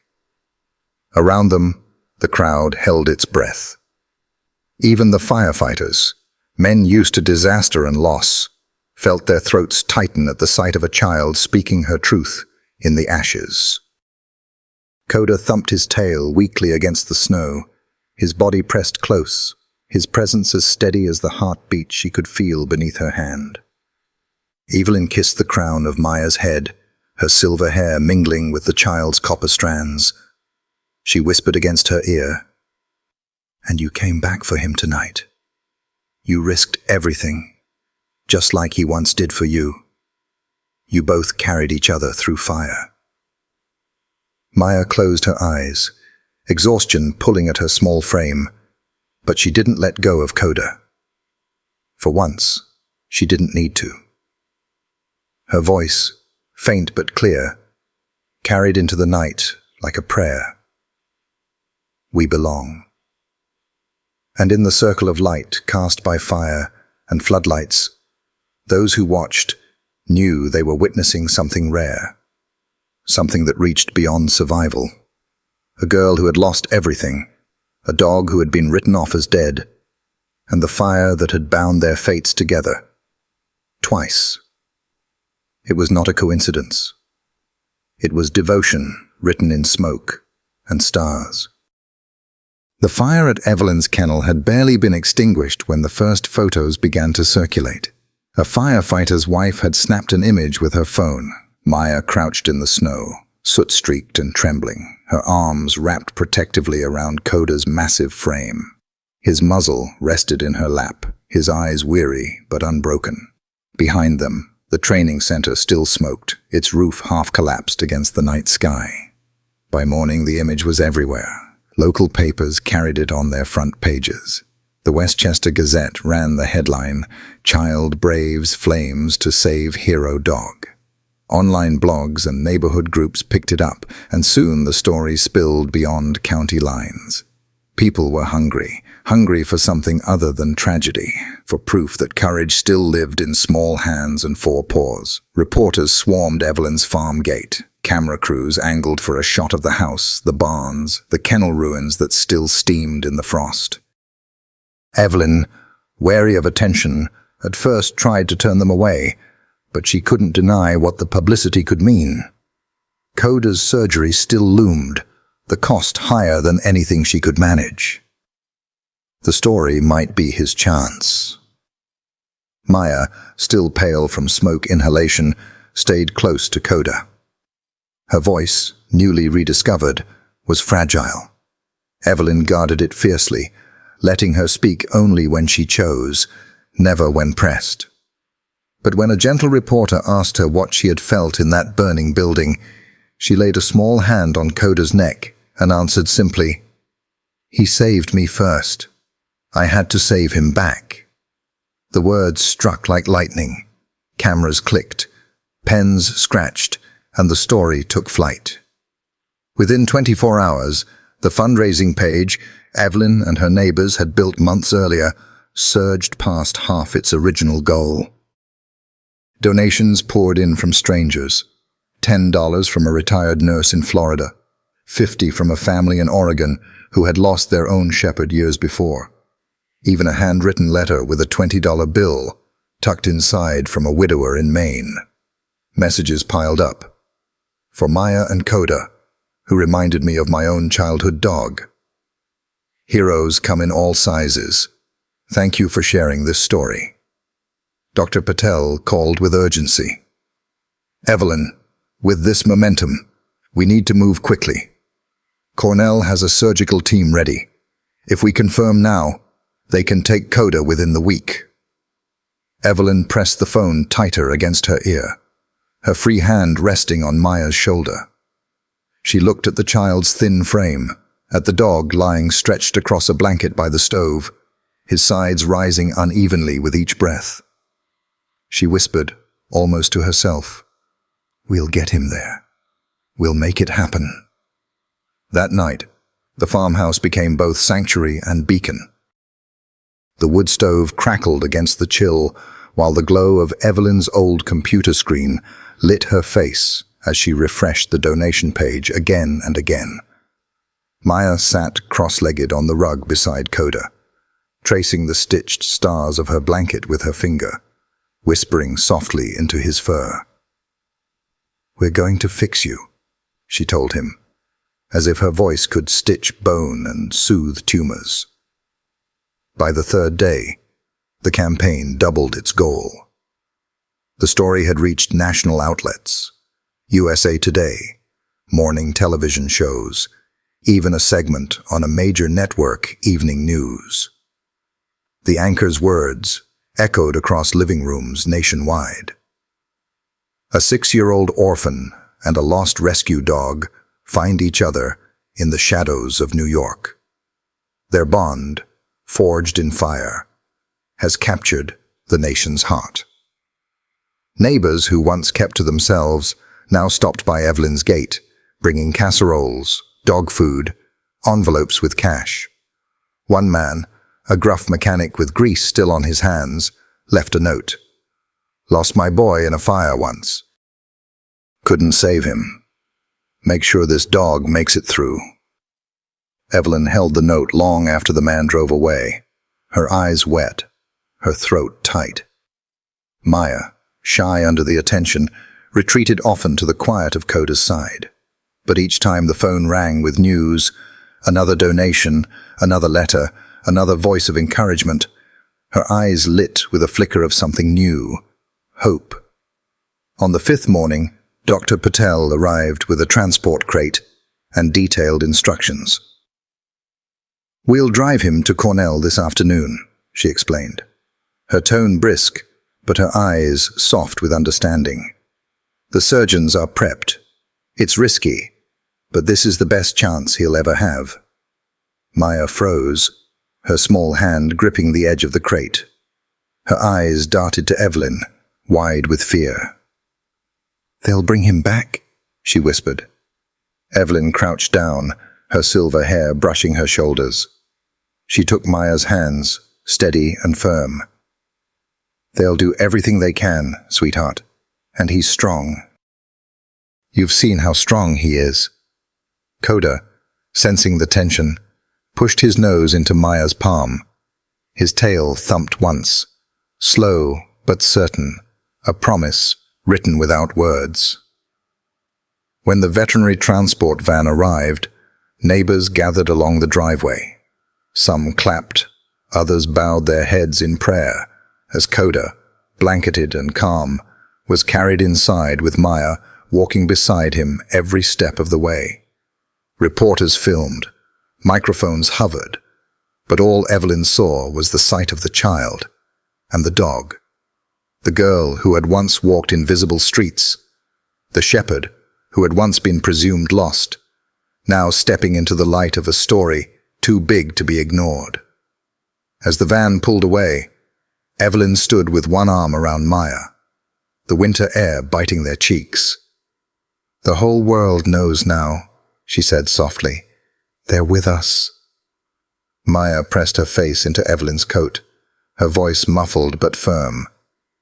"He came back for me. Now we'll bring him back again."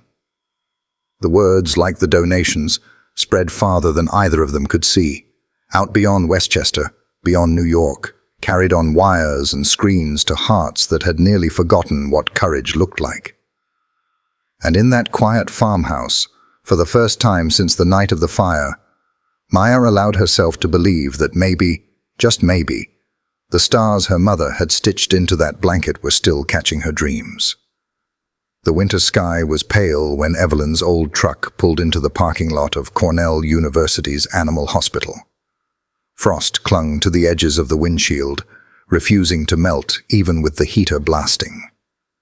Maya sat in the back seat, the blue blanket wrapped tightly around her shoulders, her small hand resting on Coda's flank as he lay in the transport crate. His eyes, dulled by medication, followed her even when his head didn't move. Inside the hospital, the world smelled of antiseptic and quiet urgency. White-coated technicians moved with practiced speed, clipboards in hand, soft-soled shoes whispering against the floor. Evelyn signed forms with a hand that shook despite her best efforts to appear steady. Maya's eyes scanned every line of text. Though she couldn't understand half of it, she only understood one thing. They were asking permission to risk his life. Dr. Padilla, the neurosurgeon, crouched down to Maya's level before the procedure. She was a tall woman with a kind face and sharp eyes that carried both compassion and clinical certainty. "This surgery is delicate," she explained gently, "but I want you to know. We have every reason to believe Coda can come through. He's strong. The tumor is in a difficult place, but it's not impossible. We'll remove it, and with luck, he'll live a long, good life."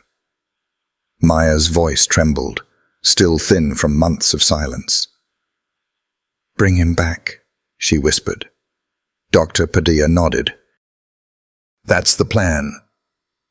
They wheeled Coda away, the squeak of the gurney's wheels echoing down the sterile hallway.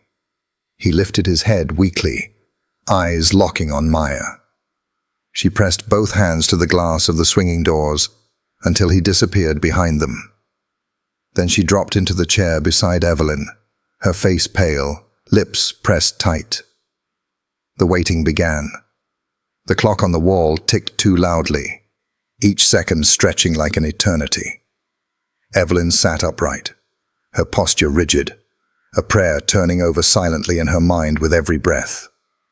Maya curled into the blue blanket, her head resting against Evelyn's shoulder, whispering under her breath.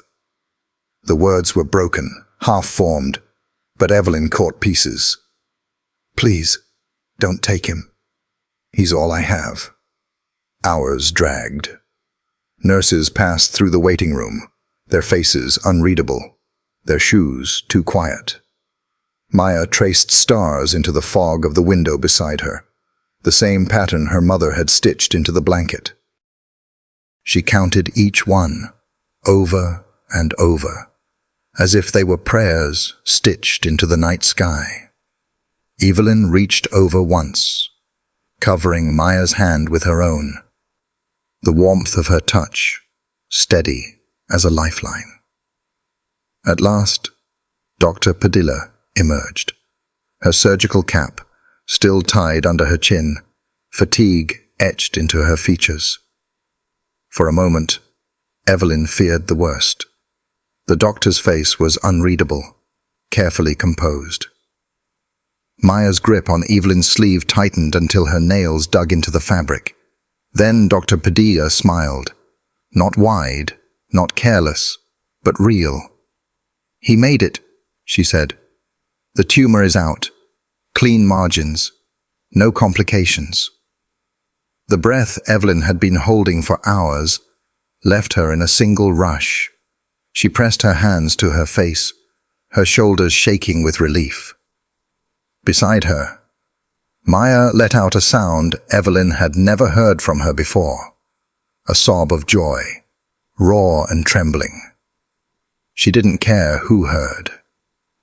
The silence she had carried for months broke open in a flood of tears and soft, gasping words.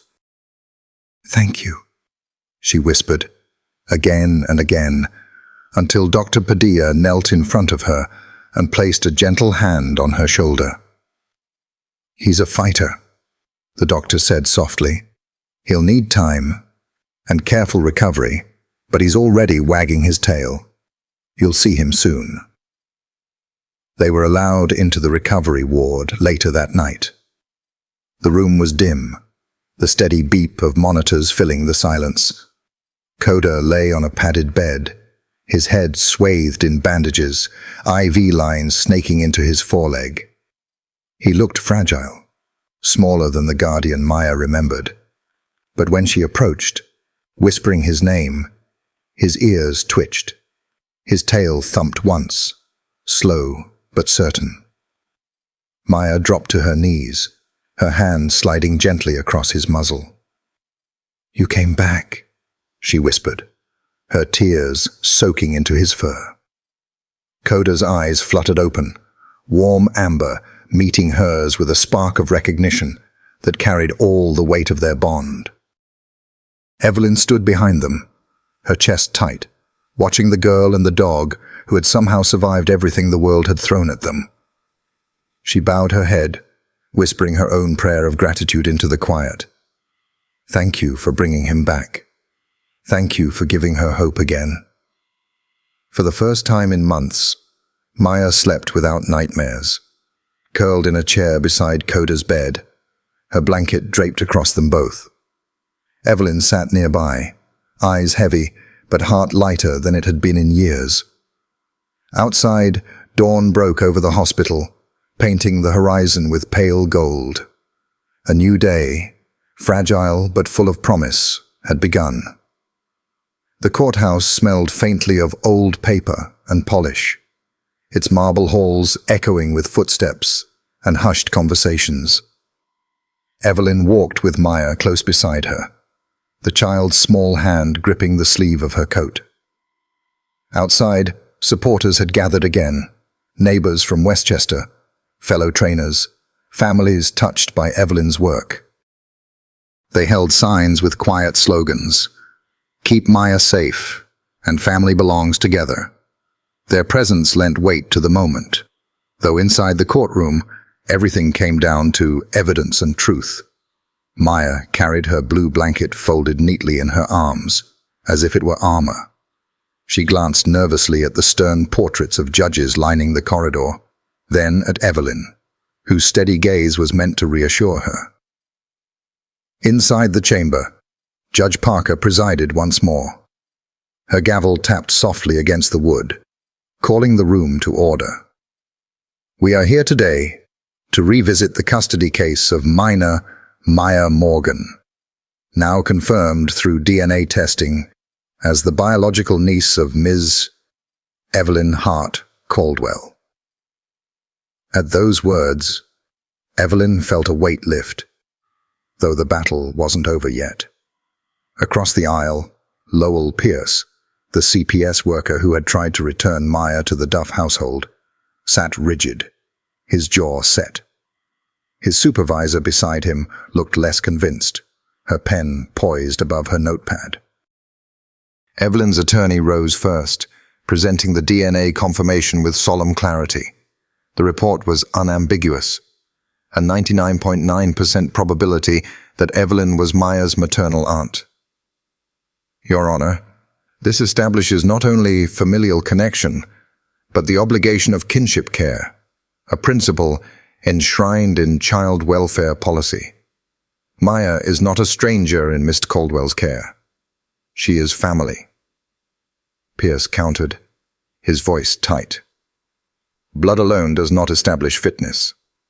The Duff family has been foster parents for years, with multiple successful placements." At this, Evelyn's attorney laid out the second file. Testimony from former foster children of the Duffs. Pages of records followed. Reports of withheld meals, unexplained bruises, punitive isolation. One teenager, now living independently, had submitted a sworn statement describing nights locked in a closet for minor misbehavior. School reports documented behavioral changes, teachers noting fear and withdrawal. The judge's brow furrowed as she read, her gavel tapping once against the bench. "Mr. Pierce, were these reports not in the agency's records?" Pierce shifted uncomfortably. "They were inconclusive, Your Honor. Unsubstantiated complaints often arise in foster cases." "Unsubstantiated," Evelyn's attorney cut in sharply, "because no one investigated thoroughly. The pattern is clear, Your Honor. Maya's silence, her malnourishment, her bruises when Evelyn found her. These were not isolated incidents. The Duffs failed her. The system failed her." The room was still. The only sound was Maya's soft breath as she pressed the blue blanket tighter against her chest. Evelyn rose slowly, her voice steady, but carrying the weight of months of struggle. "Your Honor, I'm not here because I sought out a child. I'm here because Maya found me. She and her dog survived together on the streets of the city. They carried each other through fire, hunger, and fear. When I took them in, it was never charity. It was recognition. She is my blood. She is my family. And she deserves safety, love, and stability that no file or statistic can measure." Her words seemed to hang in the room, echoing against the paneled walls. Judge Parker leaned back, her sharp eyes softening for the first time. "And the child?" she asked quietly. "Does she wish to remain with Ms. Caldwell?" The court-appointed guardian stood. "Yes, Your Honor. Maya has expressed clearly, both verbally and through written notes, her desire to remain with her aunt. She has shown marked improvement in speech, emotional stability, and trust since living with Miss Caldwell." All eyes turned to Maya. She looked so small in the oversized chair, her blanket folded in her lap, but her chin lifted with quiet bravery. Her voice, though fragile, carried. "I want to stay." A hush swept over the courtroom. Evelyn closed her eyes for a moment, whispering a silent prayer of gratitude. Judge Parker tapped her gavel once, then spoke with deliberate clarity. "This court finds it in the best interest of Maya Morgan to be placed in the permanent custody of her aunt, Evelyn Hart Caldwell. Furthermore, the court recommends a full investigation into the placement practices that led to her time in the Duff household. Mr. Pierce, your handling of this case will be reviewed for potential misconduct." Pierce's face was drained of color. His supervisor made a crisp note without so much as a glance toward him. The gavel struck a final time, sealing the judgment. Evelyn exhaled shakily, tears threatening but contained. Maya leaned into her side, whispering so only she could hear. "We won." Evelyn kissed the top of her niece's head. "No, sweetheart. You won. You found your voice, and you saved yourself." Outside the courthouse, the gathered supporters erupted in applause as Evelyn and Maya stepped onto the steps, hand in hand. Reporters called questions. Cameras flashed. But Maya kept her eyes forward, her grip on Evelyn's hand unyielding. For the first time in months, the future didn't feel like a shadow waiting to fall. It felt like a sunrise breaking over the horizon.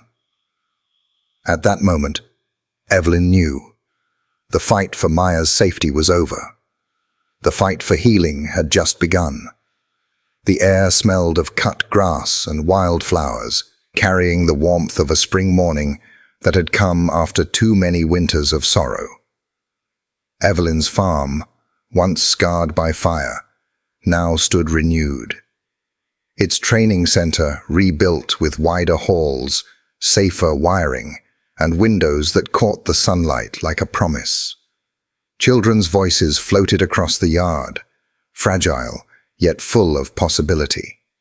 Some were sharp with excitement, others soft with hesitation, but together they carried the same trembling hope, to find trust again. Evelyn watched from the porch, her hands wrapped around a mug of tea, her silver hair glinting in the sunlight. A year had passed since the world had nearly stolen everything from them, and yet here they were, whole in ways she hadn't dared dream. In the center of the training field stood Maya, no longer the mute, hollow-eyed child clutching a frayed blanket, but a girl transformed.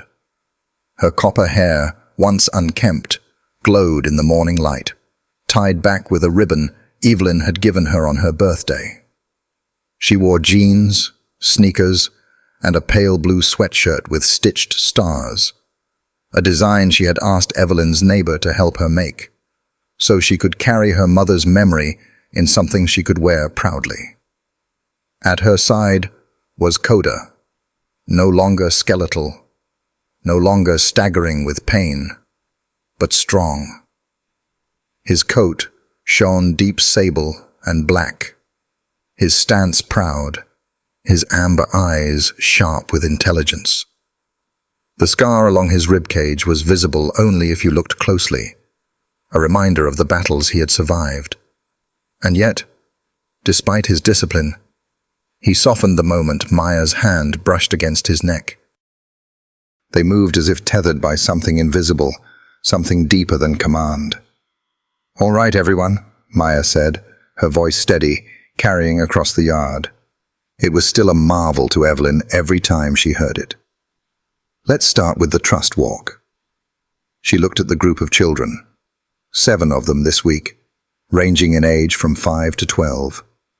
Some bore the weight of foster care, others the shadows of violence or loss. Evelyn had seen their eyes before, haunted, wary, searching for something to believe in. Maya had seen them too. That was why she had asked to lead this part of the program. "Pair up with your dog," Maya instructed. And close your eyes. Just hold the leash, breathe, and let them guide you. You don't have to rush. Just trust their steps. Her words were simple, but they held weight, spoken by someone who had walked blind into the world herself, guided only by the warmth of a dog's body against her in a frozen alley. The children hesitated, some clutching the leashes too tightly, others opening one eye as if afraid to surrender. Maya smiled softly. It's okay to be scared. I was too. She glanced at Coda, who sat alert beside her.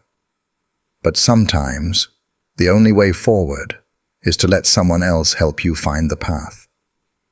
One by one, the children closed their eyes. A boy of 10, with sleeves pulled low to hide old bruises, loosened his grip and let the golden retriever at his side nudge him gently forward. A younger girl, her curls bouncing, laughed nervously when the beagle guiding her took a crooked path toward the fence. And slowly, something shifted. Their bodies relaxed, their trust leaning into fur and leash and steady paws. Coda stood, his gaze fixed on Maya, as if awaiting his part. She took a deep breath, then closed her own eyes. Your turn, boy, she whispered. He pressed his head gently against her hip before moving forward, leading her across the field with sure, careful steps. The children giggled at the sight. But it wasn't mockery. It was admiration.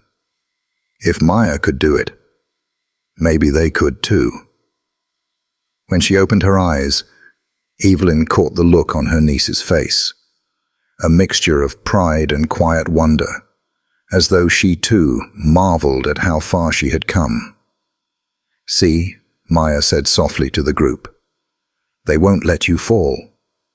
The session continued, each exercise small but significant, brushing the dog's coats, practicing simple commands, even sitting in silence with them.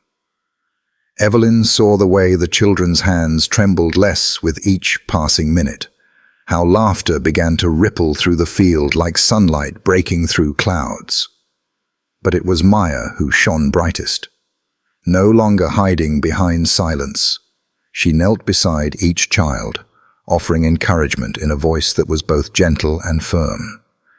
She remembered their names, praised their efforts, and when fear threatened to undo them, she offered only patience.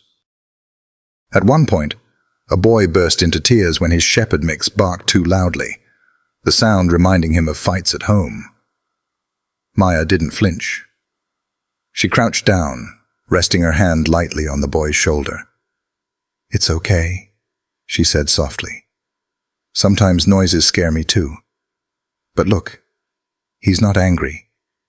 He just wants you to hear him. Try again. I'll stay right here. And she did, waiting until the boy's breathing steadied, until his trembling hand reached out once more. Coda leaned forward too, offering his calm presence. Between them, the boy found the courage to try again. By the end of the session, the children's faces carried something Evelyn recognized all too well. Light. The fragile kind, but real.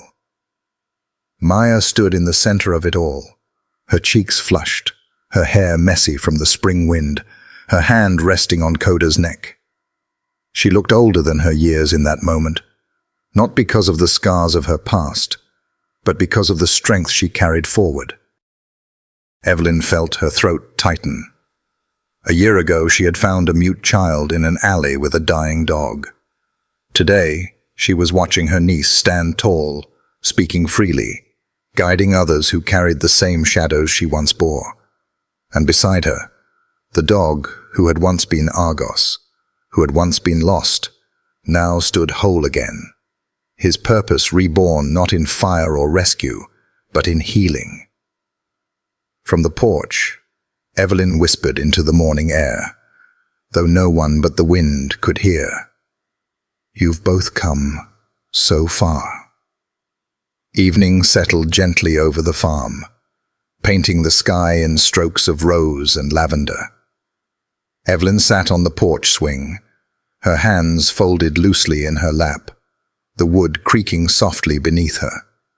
The fields stretched wide before her, green with the promise of summer, and beyond them the rebuilt training center stood proud, lights glowing warm against the dusk. She let the quiet seep into her bones, that rare kind of stillness that comes not from absence, but from peace. For the first time in years, she felt no ache of unfinished business, no sharp pang of regret. Instead, her heart was full, heavy, yes, but in the way a full basket is heavy. Her gaze drifted to the yard, where Maya walked with Coda at her side. The girl's copper hair shimmered under the fading light, her steps light but purposeful. She carried herself differently now, not as the frightened child who once checked windows for escape routes, but as someone who had claimed her place in the world. Evelyn watched her bend to adjust a leash on one of the newer rescues, her voice soft, coaxing, filled with patience. The dog, a skittish collie mix, lowered its head and followed her lead without resistance. Evelyn's throat tightened with emotion. She has her mother's touch. It was impossible not to think of Nora in moments like these. Her sister's laughter, her fiery stubbornness, the way she had always knelt down to speak to dogs as if they were equals. They had parted in anger so many years ago. Evelyn's warnings about Nora's whirlwind marriage, her refusal to stand at the wedding, words spoken in pride that had carved a canyon between them. And now Nora was gone, lost in fire, her life reduced to ash and memory. But Nora had left behind Maya, a living piece of her, fragile yet fierce, broken yet unyielding. A second chance Evelyn had never expected, yet one she would guard with all she had left. Her eyes fell to Coda, walking faithfully at Maya's side. The great shepherd moved with calm authority, a quiet strength that reminded Evelyn of the men and women he had once served beside. Argos, they had called him once, a hero dog, trained to run into burning buildings when others fled. But to Maya, he was Coda, friend, protector, constant shadow. The bridge between a past that had nearly destroyed her and a future she now dared to build. It struck Evelyn how much of her own healing had come through that dog as well. It was Coda who had carried Maya through the storm, but in doing so, he had led Evelyn back to family, to purpose. The three of them, child, dog, and old woman, had found each other like fragments of a shattered mosaic, their edges sharp at first, but fitting together into something unexpectedly whole. She leaned back, closing her eyes for a moment, letting memory drift like embers. The courtroom battles, the fire at the kennel, the night Maya spoke her first words in months. He saved me first. That single sentence had shifted everything, had drawn a line of light through the darkness. Evelyn opened her eyes again, watching as Maya and Coda finished their walk and returned toward the house. The girl's laughter floated up the path as Coda nudged her playfully, his tail sweeping arcs in the dirt. Evelyn smiled, her heart aching with gratitude. When they reached the porch, Maya climbed the steps two at a time and settled beside Evelyn on the swing. Coda lowered himself at their feet with a sigh, his great head resting on the worn boards. "You're quiet tonight," Maya said, her voice thoughtful. She no longer spoke sparingly, but she still chose her words with care, as if honoring the silence she had lived in for so long. Evelyn chuckled softly. "Just thinking, sweetheart, about how life doesn't always give us what we ask for, but sometimes it gives us what we need." Maya tilted her head, her green eyes curious. "Like you and me?" "Exactly like you and me." Evelyn reached out, brushing a strand of hair from the girl's face. I spent years regretting the last words I spoke to your mother. I thought I'd never get another chance. But then you came, carrying her smile, her courage, and more strength than I've ever seen in someone so young. Maya's gaze dropped, her hand resting on Coda's fur. I thought I lost everything, she whispered. But then I found him. And then I found you. The simplicity of it pierced Evelyn's heart. She wrapped her arm around Maya's shoulders, pulling her close.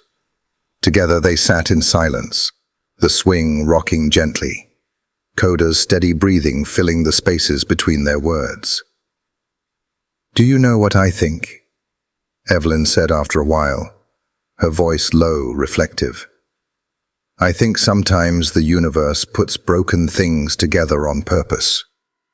A girl who needed family, a dog who needed a home, and an old woman who needed both. That's not an accident, Maya. That's a gift. Maya leaned her head against Evelyn's shoulder, her lips curving into a small smile. A gift, she echoed. Like stars you can touch. Evelyn's eyes blurred with tears.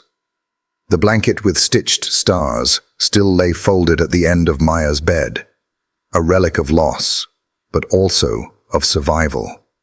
And now those stars seemed to shine here too, in laughter, in trust, in the bond between a child and her dog. For Evelyn, the gift was clear. A second chance to love. A second chance to protect. A second chance to make peace with her sister through the life of her niece. And above all, the reminder that connection, unexpected, undeserved, unplanned, was the thread that stitched the world back together. As the sun slipped below the horizon, painting the sky in dusky gold, Evelyn whispered a silent promise to the wind. I won't waste this chance. Not again. Beside her, Maya sat quietly, her hand moving in slow, steady strokes through Coda's fur. And in that moment, Evelyn felt the fullness of it. The past redeemed, the present whole, the future unwritten, but bright. The gift of connection, the kind that saves, the kind that lasts.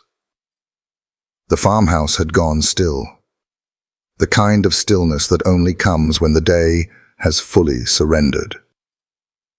The dogs in the kennels had quieted after their last rounds, and the hum of the countryside at night, crickets, the occasional rustle of leaves, settled into a soft lullaby. Maya slipped out onto the porch, her mother's blue blanket draped around her shoulders. The stars stitched into its fabric caught the moonlight in faint glimmers, just as the real constellations sparkled above her. The night air was cool, brushing her cheeks, but she welcomed it. She lowered herself onto the wide porch step, her knees tucked beneath the fabric, and let her gaze wander upward. Beside her, Coda settled heavily, his body warm against her side. He sighed as he lay down, the kind of long, contented breath that seemed to empty the weight of the world. His head rested on her lap, his amber eyes half closed, but always alert, as if even in peace he would never entirely stop guarding her. Maya's hand slipped instinctively into his fur, stroking the spot behind his ear, where the hair had grown back a shade lighter after surgery. The porch door creaked softly, and Evelyn stepped out, her silver hair catching the faint light. She carried 2 mugs of warm milk, the steam curling upward, fragrant with honey. Without a word, she handed one to Maya, who cupped it gratefully in her small hands. Evelyn sat down on the other side of the girl, her joints bending slowly, but with practiced ease. They drank in silence, the night stretching wide before them. The stars above were scattered bright and endless, as though the sky itself had been sewn with the same thread that had once stitched the blanket across Maya's shoulders. Finally, Maya broke the quiet, her voice small but clear, as if afraid to disturb the moment. "Mom said the stars would catch my dreams," she whispered. Her fingers tightened on the blanket. "I think she was right." Evelyn turned to her, her breath catching. The words carried more weight than their simple sound. They were a bridge between past and present, loss and healing, grief and hope.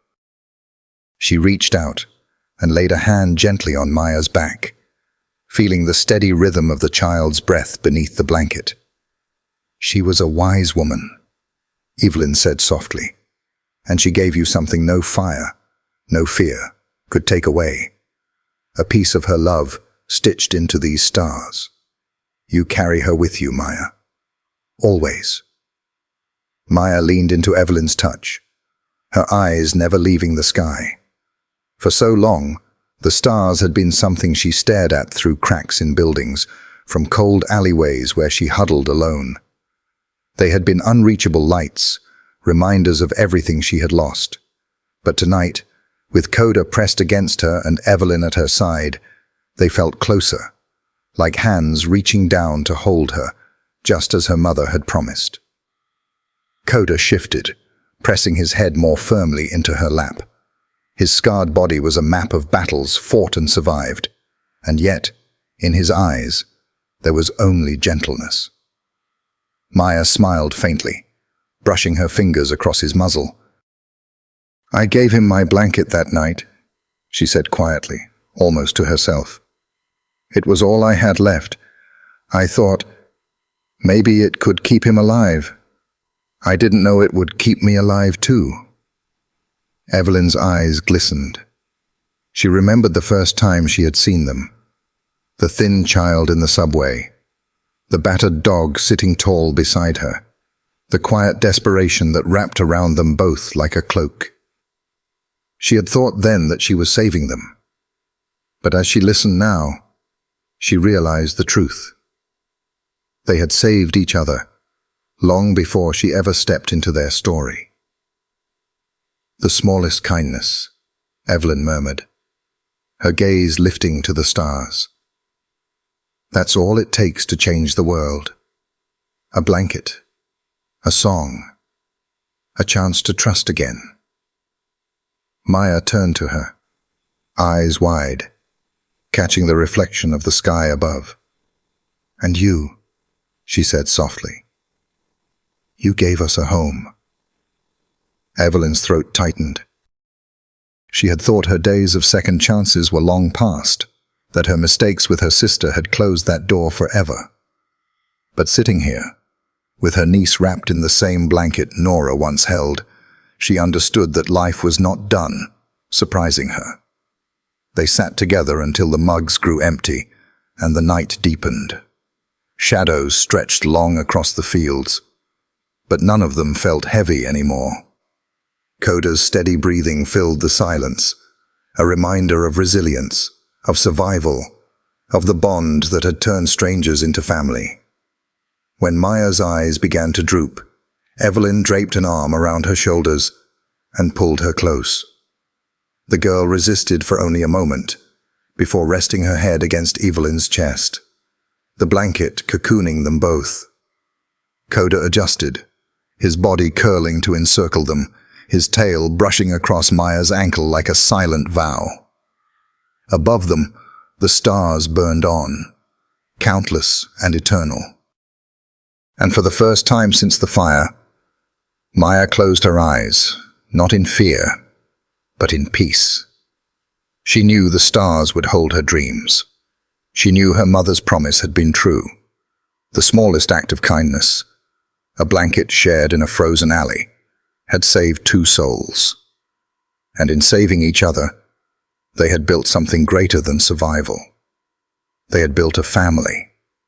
Sometimes, the most powerful stories aren't about grand gestures, but about quiet acts of love. A child sharing her last blanket, a German shepherd refusing to leave her side. Dogs like Coda remind us that loyalty is not just a word, It's a way of living. They stand by us through our darkest nights and brightest mornings, asking for nothing more than our care and trust in return.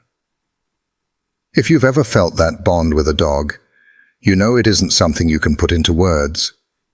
It's in the way they lean against you when you're hurting, or how their eyes follow you like you're their whole world. That connection heals. It reminds us we are never truly alone. If you'd like to explore ways to deepen that connection with your own dog, I found a resource recently that felt genuinely thoughtful and kind. I'll leave it here. No pressure. Just something you might enjoy if your heart is tugging at you the way mine was. And if nothing else, hold this close. Every moment you share with your dog is already a gift, one they've chosen to give you. Every single day.